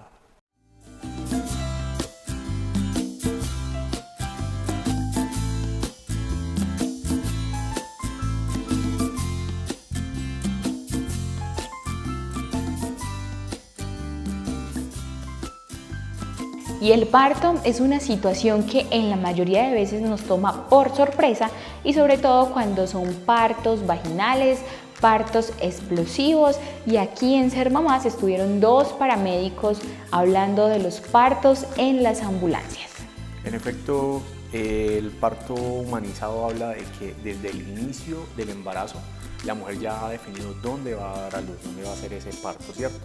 Hay ciertos tipos de situaciones que conllevan a que el parto o se dé en un lugar que no es el indicado desde el inicio, o en su defecto por algún tipo de situación se llega a presentar el parto en alguna otra locativa que no es la originalmente definida o determinada. Incluso también podemos entender que hay ciertos tipos de embarazos que pueden haber iniciado de la peor forma posible y tienen un final feliz, así como los embarazos que son perfectos durante todo su proceso y que llega el momento ya de su finalización y en el momento del parto tiene algún tipo de complicación. Bueno, Froilán, contémosle a las familias que se conectan con nosotros cuáles son las mayores preocupaciones que tiene una mamá en el momento de estar en estado de gestación. Bueno, Caterine, bueno, la mayor preocupación es de las madres gestantes. La primordial es el proceso en el momento del trabajo de parto, es el proceso del dolor. No solamente el dolor, sino también el temor a morir. Y obviamente también lo que es el proceso al maltrato que se le pueden dar en el proceso de dicho trabajo de parto. Entonces es por eso que es muy importante como personal de salud en ese proceso tan difícil que está teniendo la gestante, darle esa humanización, no solamente a ella, sino después del proceso de alumbramiento, sino al bebé en el proceso de adaptación neonatal. Bueno, y ustedes como pues, médicos o personal médico que atienden este tipo de situaciones o de partos, ¿qué acciones implementan para que se pueda dar pues, toda esta parte de parto humanizado, de nacimiento humanizado? Bueno, mira, Caterina, dentro de nuestro proceso en un trabajo de parto en ambulancia, siempre se debe trabajar en equipo, en conjunto con médico y en conjunto con el comandante de la ambulancia, el conductor. Siempre hay unos estándares, unos procesos para dicha atención. Ya la parte clínica lo maneja lo que es el médico. En conjunto todo se realiza dicho trabajo. Acá lo más importante es tener la comprensión, comprender a esa gestante en ese proceso pues, maravilloso porque es una creación, es algo, o sea, tan divino e importante que es la fecundación y lo que es una nueva vida a este mundo. Bueno, alrededor de la fecundación, de la gestación, del momento de parir, hay un montón de, no sé, de idealizaciones de ese momento y muchas personas crean la idea o se tienen la certeza de que un embarazo se asocia como una bendición, como algo, no sé, algo así como muy idealizado. ¿Qué decir de esto? ¿Cómo enfrentan las mamás que de pronto no están tan preparadas para este tipo de bendiciones, este tipo de conceptos? No, mira, Caterine, dentro de nuestra área, la salud, lo tomamos como una bendición porque es un proceso, es una creación. Desde el espermatozoide llegar a realizar ese proceso de fecundación y transcurrir todos esos 9 meses de embarazo. Obviamente la mujer, la madre gestante, tendrá que pasar ciertos procesos de cambios, tanto anatómicos y sintomatológicos. Bueno, tú mencionabas ahorita de un caso específico y es un parto en ambulancia, ¿cierto? Así que yo quisiera que el doctor Juan Carlos nos contara cuáles son esos implementos médicos que debe tener una ambulancia por si en algún momento, en alguna situación debe atender un parto o un trabajo o labor de parto en la ambulancia, Doc. Bueno, es múltiple la cantidad de implementos que tenemos. Estamos hablando de guantes estériles, campo quirúrgico, clamp, que es el aparatico que se utiliza para poder cerrar el cordón umbilical después del nacimiento, tijeras para corte, guantes de manejo de revisión, también tenemos pato, mejor dicho, hay múltiples insumos hospitalarios que se utilizan en ese momento. Y también se necesita un aparatico que es utilizado para hacer la episiotomía, el famoso corte que se genera en la zona pélvica de la mujer para permitir que se dé el parto por la vía natural. No es común la verdad un parto en una ambulancia, pero de que suceden. Yo personalmente, desde el punto de vista ya propio, en el momento de mi rural tuve un parto en una ambulancia, no es para nada fácil. Siempre hay que tener muy bien adaptados los protocolos y los procesos en la forma de apalancar y apoyar ese parto por múltiples factores, pero dominantemente no estamos dentro de un hospital, no estamos dentro de una clínica, sino dentro de una ambulancia y tenemos solamente nuestras manos y el conocimiento, y por ende los protocolos deben ser muy bien adaptados y muy bien utilizados para que el proceso sea completamente normal. Y también tener en cuenta que la forma en la que está acostada la mujer en el momento del parto en una camilla de una ambulancia no es lo mismo que se puede dar en un hospital o en una clínica, ya que son camillas o camas completamente diferentes. A pesar de que en la actualidad se está utilizando mucho el parto en cama dentro de una ambulancia, por mucho que queramos que esa cama sea lo más cómoda posible, no se va a dar. Entonces entramos a jugar mucho con un tema de la capacidad de resolución de la enfermera o enfermero que esté en acompañamiento de la médica o médico dentro de ese habitáculo de esa ambulancia, y la destreza que tengan ambos para poder llegar a un final feliz con este proceso de parto de esa paciente.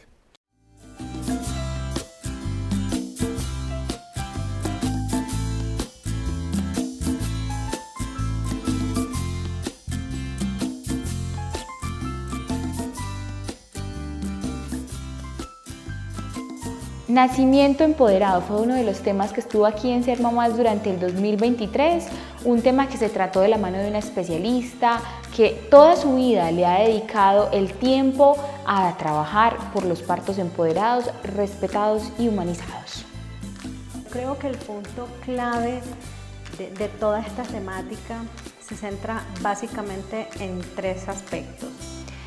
Uno, en las políticas públicas de salud, en que los ministerios de salud y todos los entes y actores del sistema de salud tomen conciencia del asunto a la hora de la emisión de las políticas públicas, ¿cierto? Que si bien en nuestro país y en nuestro medio, en nuestro departamento, tenemos buenas leyes, buenas políticas públicas y las tenemos ahí y nos respaldan. Lo otro es que haya una conciencia a la hora de operar o de ejercer la práctica del acompañamiento y de la asistencia médica de los nacimientos, una conciencia muy basada en evidencia científica. Ya la evidencia científica nos mostró que el parto natural, biológico, vaginal es la mejor forma de nacer. Entonces vamos a protegerla, a apoyarla, y el punto clave está también en un tercer punto, que es la mujer empoderada, la mujer consciente, la mujer informada, la mujer conocedora de lo que está ocurriendo en su cuerpo, y para eso es la educación perinatal, ¿cierto? A través de cursos prenatales, talleres, los educadores perinatales formamos, educamos, entrenamos y entregamos herramientas a las mujeres para dejar atrás esos mitos que lo que hacen es llenar de miedo a la mujer a la hora del nacimiento, y para que se sienta empoderada de su femenino, y de esa manera pues las cosas salgan bien, porque el parto, además de ser un proceso digamos fisiológico, físico, biológico, es un proceso muy mental y muy emocional, y el miedo hace un bloqueo a todo ese proceso biológico. Entonces, con esos 3 puntos claves podemos lograr transformaciones y cambios. Así es, Irina, y lo que tú decías, pues nos castigaron y nos metieron en la cabeza que parir era doloroso, que estar gestando es una enfermedad, y que podamos informarnos, porque lo que tú decías es lo que hay que rescatar, y gracias a Dios existen personas como tú, que seamos mujeres informadas, porque bueno, nos embarazamos y generalmente los embarazos, yo creo que el 80% son embarazos sorpresa, ¿cierto? Entonces nos embarazamos y bueno, quedamos como que, Dios mío, ahora estoy embarazada, ¿qué voy a hacer en el embarazo? ¿Cómo voy a parir? O sea, y que tomemos conciencia sobre esos momentos importantes de nuestra vida es muy valioso, y lo que tú decías, no es lo mismo que vayamos a parir a un centro hospitalario o a una clínica teniendo conocimiento de qué está sucediendo con nosotras, qué va a pasar en nuestro cuerpo, qué va a pasar con nuestro bebé durante esos momentos, a llegar con las contracciones, con los dolores, con la frustración y con todos los temores que tenemos, porque pues finalmente ponemos en riesgo nuestra vida a la hora de parir, ¿cierto? Y lo único que queremos es que nuestro bebé esté bien, y estamos dispuestas a que nos hagan lo que sea con tal de que el bebé esté bien, sin saber que realmente es necesario y no es necesario. Exacto, y que también ahí la clave está en que la mujer, además de estar empoderada, las decisiones que se tomen sean decisiones informadas, ¿cierto? Porque entonces allí la mujer va a poder hablar con el personal de salud, con su médico tratante, que quiere poder negociar, poder mirar qué cosas se pueden hacer o se pueden esperar a través de un trabajo de parto, que sabemos que es algo que está contemplado dentro de los derechos sexuales y reproductivos de la mujer y del niño que van a nacer. Entonces es un mundo de cosas realmente nuevas que debemos estar informados. Entonces yo me alegro mucho cuando soy invitada a este tipo de espacios donde las personas nos escuchan, las mujeres, las familias nos escuchan, y que sepan que esto existe, que es un derecho, que además pueden estar acompañadas, que en Medellín tenemos muchas dulas y en Antioquia tenemos ya muchas dulas. Entonces estamos rodeados de personas informadas que pueden ayudar a las mujeres y a las familias a tener una mejor experiencia de nacimiento. Y ahí es donde está la clave para que las familias inicien desde el amor y puedan tener también un proceso de crianza amorosa e informada y respetada, porque eso es muy importante. Cuando uno decide tener una maternidad consciente e informada, dar a luz de una manera consciente e informada, sea un parto vaginal o por cesárea, como la naturaleza lo elija en el momento cierto, pues de la maternidad se vive diferente, porque entonces de ahí después del parto viene la lactancia. Y no es lo mismo una mamá que lacta de una manera consciente e informada a una mamá que no sabe qué hacer con su hijo y que no sabe ni siquiera cómo pegarlo al pecho, aunque instintivamente traemos esa información. De ahí en adelante todo, o sea, el vínculo y todo lo que se deriva de ahí es lo más importante para tener poder maternar al menos de una manera más amorosa. Así es, Kate. Mira, yo tengo 2 frases y es educación perinatal, educación para la vida. ¿Por qué? Porque y la otra frase es, un buen inicio es una buena continuación, porque son momentos de verdad,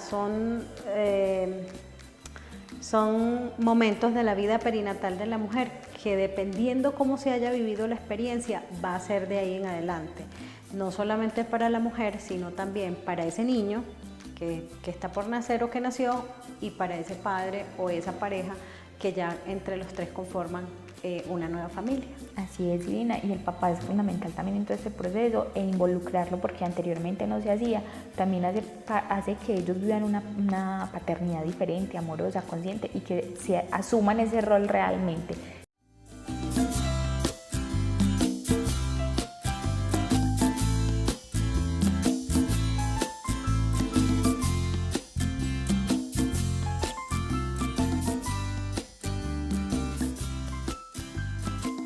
La lactancia materna es fundamental para el desarrollo del ser humano, y por eso también fue uno de los temas que estuvo aquí en Ser Mamás, en compañía de una integrante líder de la Liga de la Leche de Colombia. Ella es Mariluz Gil, quien estuvo aquí en Ser Mamás hablándonos acerca de la Liga de la Leche y de todo lo que tiene que ver con lactancia materna. Muchas veces cuando uno se presenta como líder de la Liga de la Leche te dicen, ¿y qué hace la Liga de la Leche? O sea, regalan leche, donan, pues, o uno cómo se comunica con ellos, o para qué me ayuda. ¿Para qué sirve, básicamente? Sí, es cierto. Bueno, ¿y cómo llegó acá a Colombia? Y bueno, ¿y cómo llegas tú también a ser parte de la Liga de la Leche? Pues mira, a Colombia llegó hace 45 años. Este año se van a cumplir exactamente 46 años. Y esto llega por medio de esas primeras líderes que se empiezan a reunir, o de esas mujeres que inicialmente no pensaban formar una Liga de la Leche, sino que empezaron como un grupo de amigas que amamantaban y que tenían éxito, a darse cuenta que cuando habían otras mamás que se iban acercando con sus dudas, encontraban como la manera de apoyarse las unas en las otras. Y así fue que se fue regando por Estados Unidos, que se fue regando por México y bueno, después por otros países de Sudamérica, de Latinoamérica y ya Europa, Asia, todas partes. Bueno, entonces esto nace como una juntanza de mujeres que están en esa etapa de lactancia materna. Y bueno, y eso es lo más importante, o sea, porque no hay nada más bonito, Mari, que cuando uno está en esos momentos, primero en el estado de gestación, apoyarse en las experiencias de otras mujeres que ya la vivieron o que están viviéndola, ¿cierto?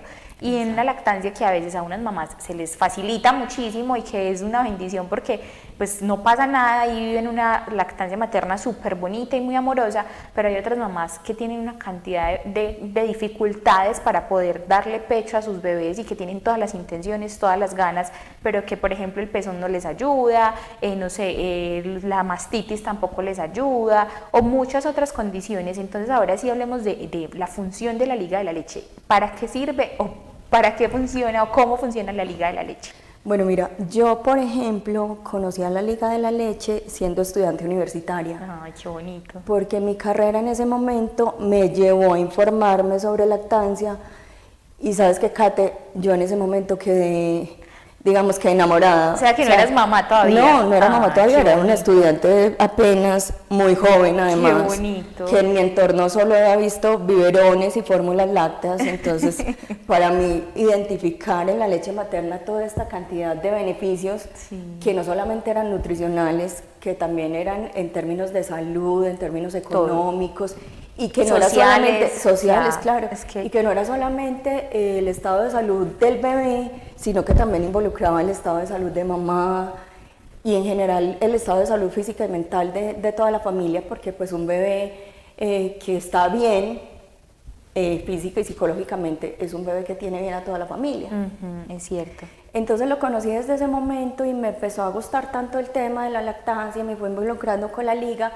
Sin embargo, la liga, o sea, para acreditarte como líder de la Liga de la Leche Materna, realmente tú tienes que ser mamá. O sea, tú no puedes llegar a ser líder simplemente por ser una profesional afín con la lactancia. Entonces, ¿qué pasa? Bueno, yo empiezo a informarme, a recibir capacitación en lactancia, a acompañar la liga en capacitaciones en calidad de capacitadora como profesional, más no de líder en ningún momento. Solo hasta más o menos 15 años después viene mi primer hijo y experimento la necesidad de una líder de la Liga de la Leche al lado. Es que yo creo que eso, por eso debe ser el requisito, porque pues digamos que uno puede tener toda la teoría en la cabeza, ¿cierto? Pero como uno nunca lo ha vivido, que la experiencia yo creo que es lo que más conocimiento te da, o sea, yo creo, mira, tú tenías la teoría y tuviste la necesidad de tener una líder. 15 años mínimo trabajando alrededor de la lactancia, todo el tiempo de capacitación, formación, y luego era yo la capacitadora, o sea, yo iba a municipios, formaba, capacitaba, y sin embargo nace mi primer hijo, y yo digo, oh Dios, ¿qué es esto? Sí. Me quedé cortica, sí, o sea, yo sabía todo esto hasta aquí, pero aquí ¿qué hago? Es cierto, Mari, eso pasa. Entonces, bueno, gracias a Dios tenía esa información de una persona o de un grupo de personas que con todas sus habilidades y con todo su conocimiento me guiaron muy bien. Y entonces finalmente logramos una lactancia con mi hijo mayor por mucho tiempo, muy buena. Prolongada. O sea, yo no te puedo decir prolongada, pero además en muy buenos términos, es decir, nunca hubo dolor, nunca hubo una grieta. Fue amorosa. Súper tranquila en términos de eso, porque es que todo el mundo te dice, o sea, con respecto al parto de la lactancia, hay muchas creencias de que siempre hay dolor y que el dolor es insoportable, o sea, que viene lo uno junto con lo otro, y no necesariamente, ¿cierto? Así es. O sea, hay maneras de manejarlo y sobre todo hay maneras de solucionarlo. Sí. Entonces, en términos de dolor, nunca tuve dificultades con Miguel. Sin embargo, que es mi hijo mayor, sin embargo, muchas dudas, sí, claro, todo el tiempo, o sea, la lactancia, y ahí es donde uno empieza a entender eso que tú estás diciendo, o sea, claro, con razón las mamás vienen y me preguntan, pero es que no, es que yo siento que se me está secando la leche, pero es que venga, no, es que esto me está pasando, es que aquello, es que el niño rechaza, es que... Y claro, yo no lo podía entender antes de, claro, pero cuando yo ya estaba metida en la situación, eso me quedó completamente claro. Entonces, claro, el primer requisito es que amamantes a tu bebé y por lo menos por un año, para que tú conozcas como los diferentes momentos de esa lactancia. Las fases, porque tiene muchas fases, es cierto. Y hay específicamente unos momentos que casi que son generalizados en los que se presentan unas dificultades. Crisis, son crisis. Que lo han denominado crisis, incluso por eso, por la dificultad que se genera y por las dudas que se generan en esos momentos. Entonces yo diría que es más una crisis psicológica de mamá ante la situación que realmente una crisis física del bebé, pero si tú tienes en quién apoyarte, si tú tienes alguien que te sabe decir, venga, es que esto pasa en la mayoría de los casos, si hacemos esto, si lo manejamos de esta manera, es muchísimo más fácil salir de la situación y bueno, etcétera, etcétera. Entonces así llegué a la Liga de la Leche, me certifiqué ni siquiera con Miguel, me certifiqué cuando Miguel ya tenía 4 años. O sea, que ya estaba Es decir, muy cuando grande. ya estaba en la gestación de mi segunda hija. Ay, genial. Y hace ya 7 años que soy líder de la Liga.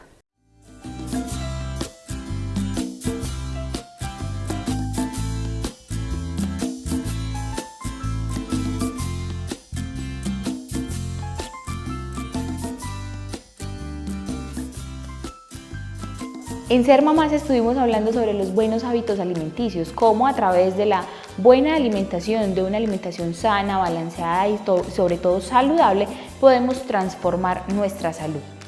Esto surgió debido a una necesidad familiar, ¿cierto?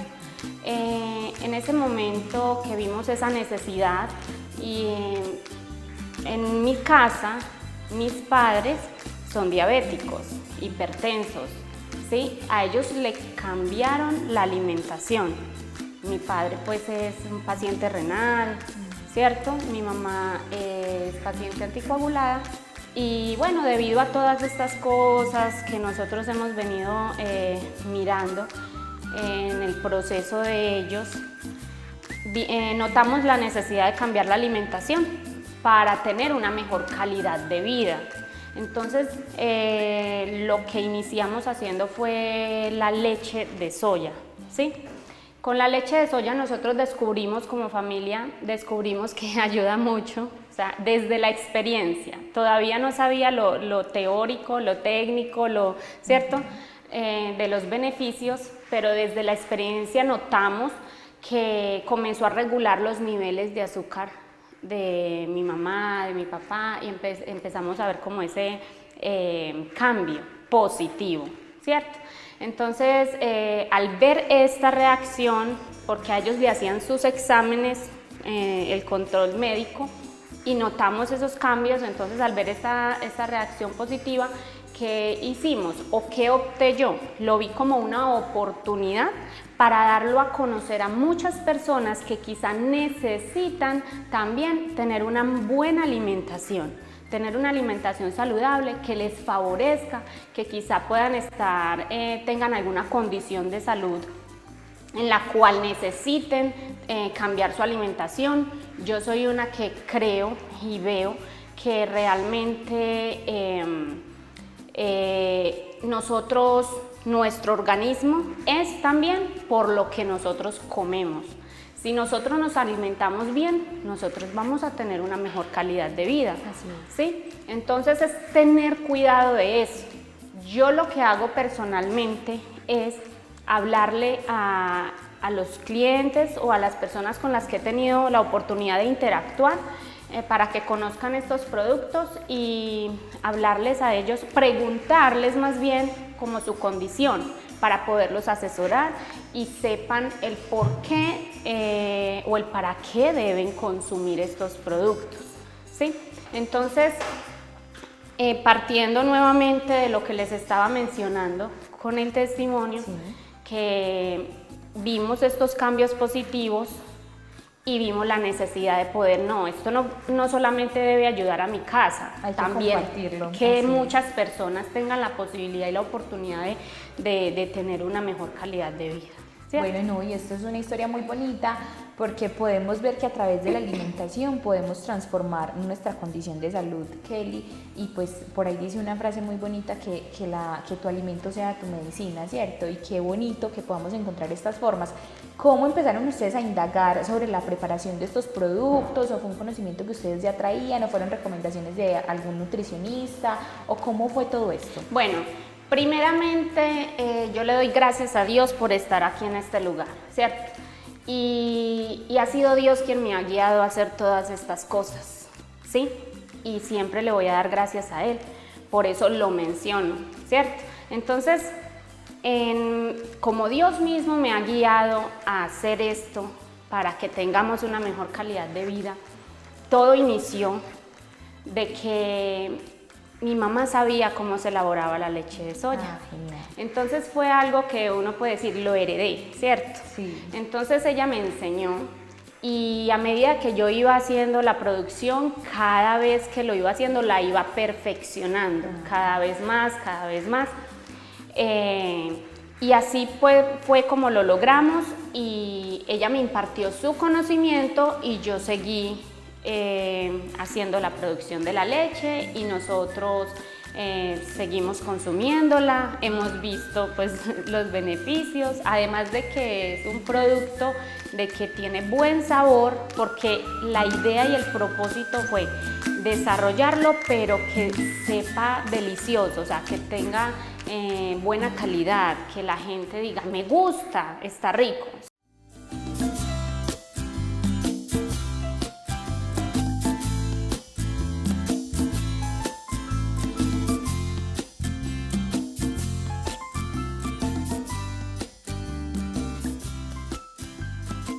Fundación Marcando Sonrisas fue un proyecto que estuvo aquí mostrándonos toda su labor social que realizan con los niños y las niñas para brindarles y mejorarles su calidad de vida.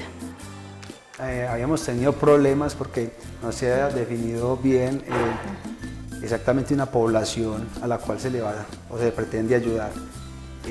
Inicialmente se piensa en apoyar ciertos colectivos que ya también apoyen a otras personas, como por ejemplo escuelas de fútbol, restaurantes comunitarios, o sea, primeramente cualquier institución que esté intentando brindar ayuda y que no tenga ánimo de lucro. Es decir, por ejemplo, yo tengo un colectivo de teatro, un ejemplo, ¿cierto?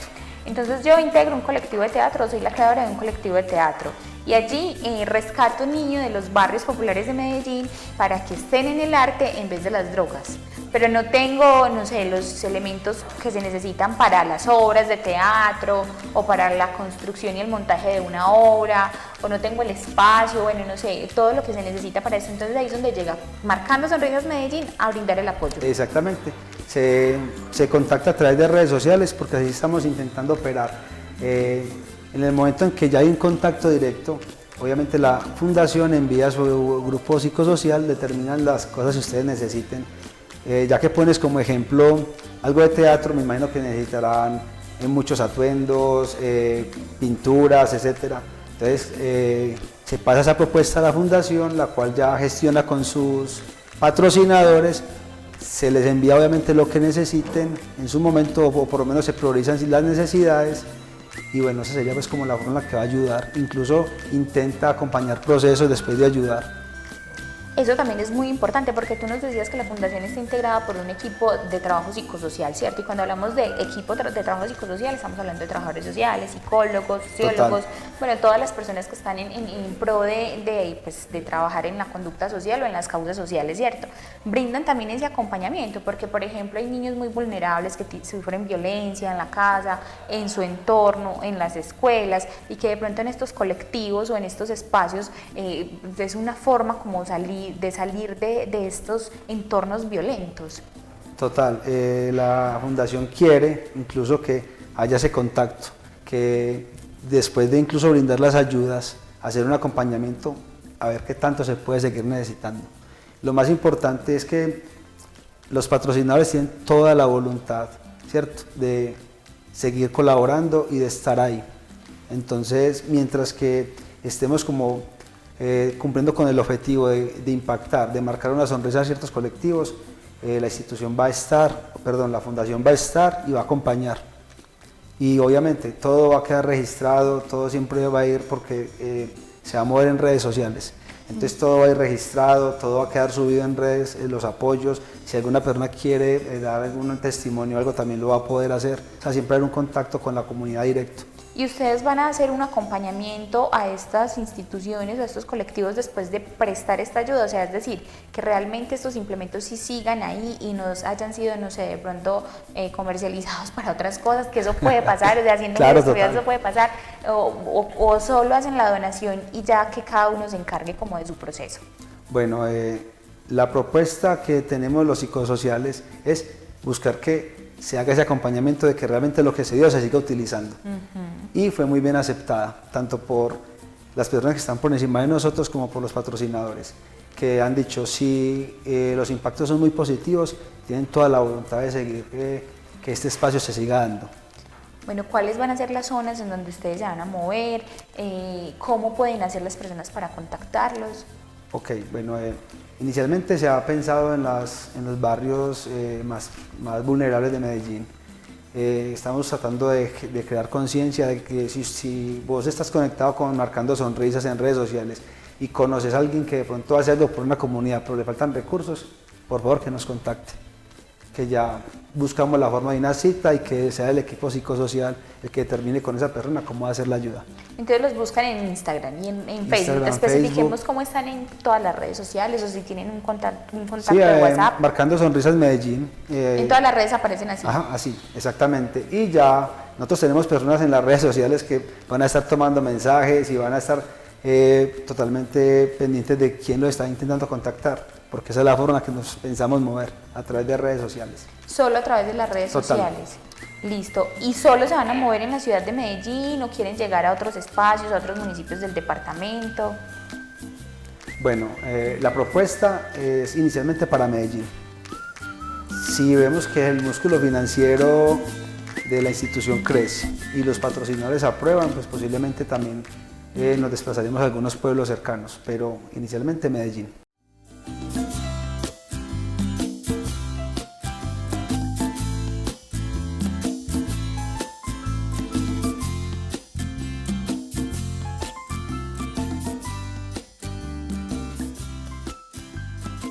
Proyecto Acuarela Sala Lúdica fue un proyecto bien divertido, bien bonito, que vino aquí a mostrarnos a Adriana Duque, una docente, una mamá, y bueno, que gracias a toda esa información que tenía como pedagoga y como mamá decidió apostarle a un espacio lúdico y formativo para los niños y las niñas.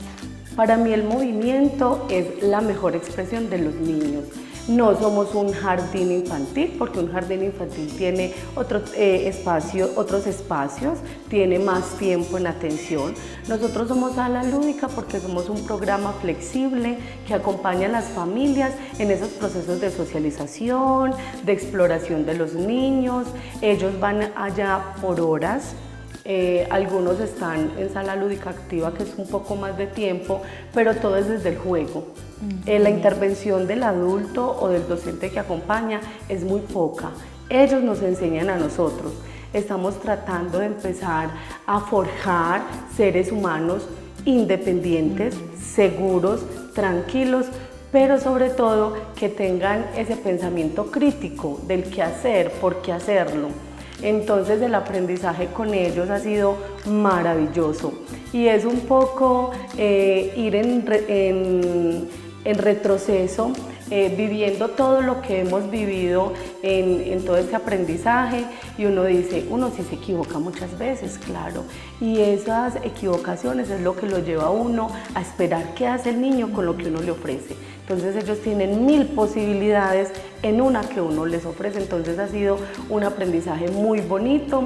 Acuarela surgió de esa necesidad de mis hijos de estar más tiempo con ellos, porque ellos me decían, o yo llegaba a las 5:30 de la tarde y ellos eran, vamos a montar bicicleta, vamos a cocinar, entonces eran muchas cosas en poco tiempo.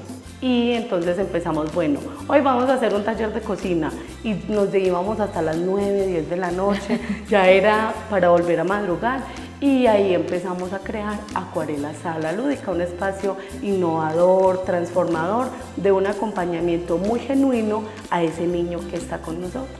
Bueno, esto es muy bonito, Adri, y la experiencia yo creo que también la traes, como nos contabas ahora, de lo que has vivido durante todo este tiempo, porque te has dedicado como a la estimulación de niños desde edades muy tempranas. ¿Desde qué edades más o menos has realizado estimulación en niños y en bebés? No, pues es que en cada quehacer uno se encuentra a diferentes edades. Yo siempre he trabajado desde la gestación, en un programa muy bonito del cual aprendí todo y creo que es un recuerdo maravilloso que siempre tendré desde la gestación. Y la estimulación temprana siempre se hace pues como a lo largo, después de los 2 mesecitos. En estos momentos, más que centrado en la estimulación como tal, estamos fortaleciendo las familias. estamos dando esas herramientas de acompañamiento, hacemos talleres a las madres en disciplina juguetona, porque tenemos mucha información acerca de lo que es la disciplina positiva, la crianza amorosa, la crianza respetuosa, pero sí es muy difícil la práctica. Eso, entonces yo empecé a ver que todas las mamás llegaban y eran, profe, ¿y yo cómo hago para ser tranquilas? Y cuando yo me acerco a hablarle, el niño está así, todo enojado. Entonces ahí empezamos a fortalecer la disciplina juguetona. Y es que, ¿qué le gusta más a los niños? Jugar. ¿Dónde se fortalecen más las reglas? En el juego. Entonces, ese niño necesita un adulto que esté muy tranquilo, pero que quiera jugar, que lo incite al juego. Y ahí uno logra todas las normas del mundo, o sea, es un vínculo muy cercano desde el juego, porque así el niño no nos ve como ese referente de autoridad, sino como el juez que nos está acompañando en ese aprendizaje. Entonces ha sido una interacción bastante bonita. Bueno, y brindarles las herramientas a las familias es muy importante, porque pues digamos uno tiene la teoría y uno intenta, ¿cierto? Desde la casa, bueno, voy a respirar, voy a hablarle desde el amor, me voy a poner a su altura, voy a respetar su proceso, sus decisiones individuales, pero a veces uno llega estresado del trabajo, está enfermo, pues tiene mil circunstancias encima, y cuando se enfrenta como a esa emoción que finalmente está siendo el reflejo de lo que es uno como adulto, ese niño, pues también uno se frustra y no encuentra la herramienta de buscar pues una solución a esa situación de momento. Adri, entonces básicamente, ¿en qué consiste Sala Lúdica? Ya nos contaste que hacen experiencias desde el juego, que es un acompañamiento que están haciendo a las familias, que los niños van allí por hora, pero entonces, ¿cómo es la dinámica de Sala Lúdica, de Acuarela Sala Lúdica?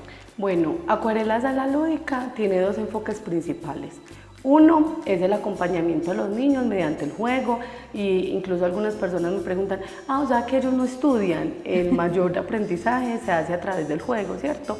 Y eso nos vamos dando cuenta poco a poco. Entonces manejamos esa modalidad que los niños van, hacemos un encuentro pedagógico como tal, también desde los intereses principales de los niños, y el segundo enfoque que está cogiendo mucha fuerza son los talleres creativos, emociones conscientes, con niños de 5 años en adelante.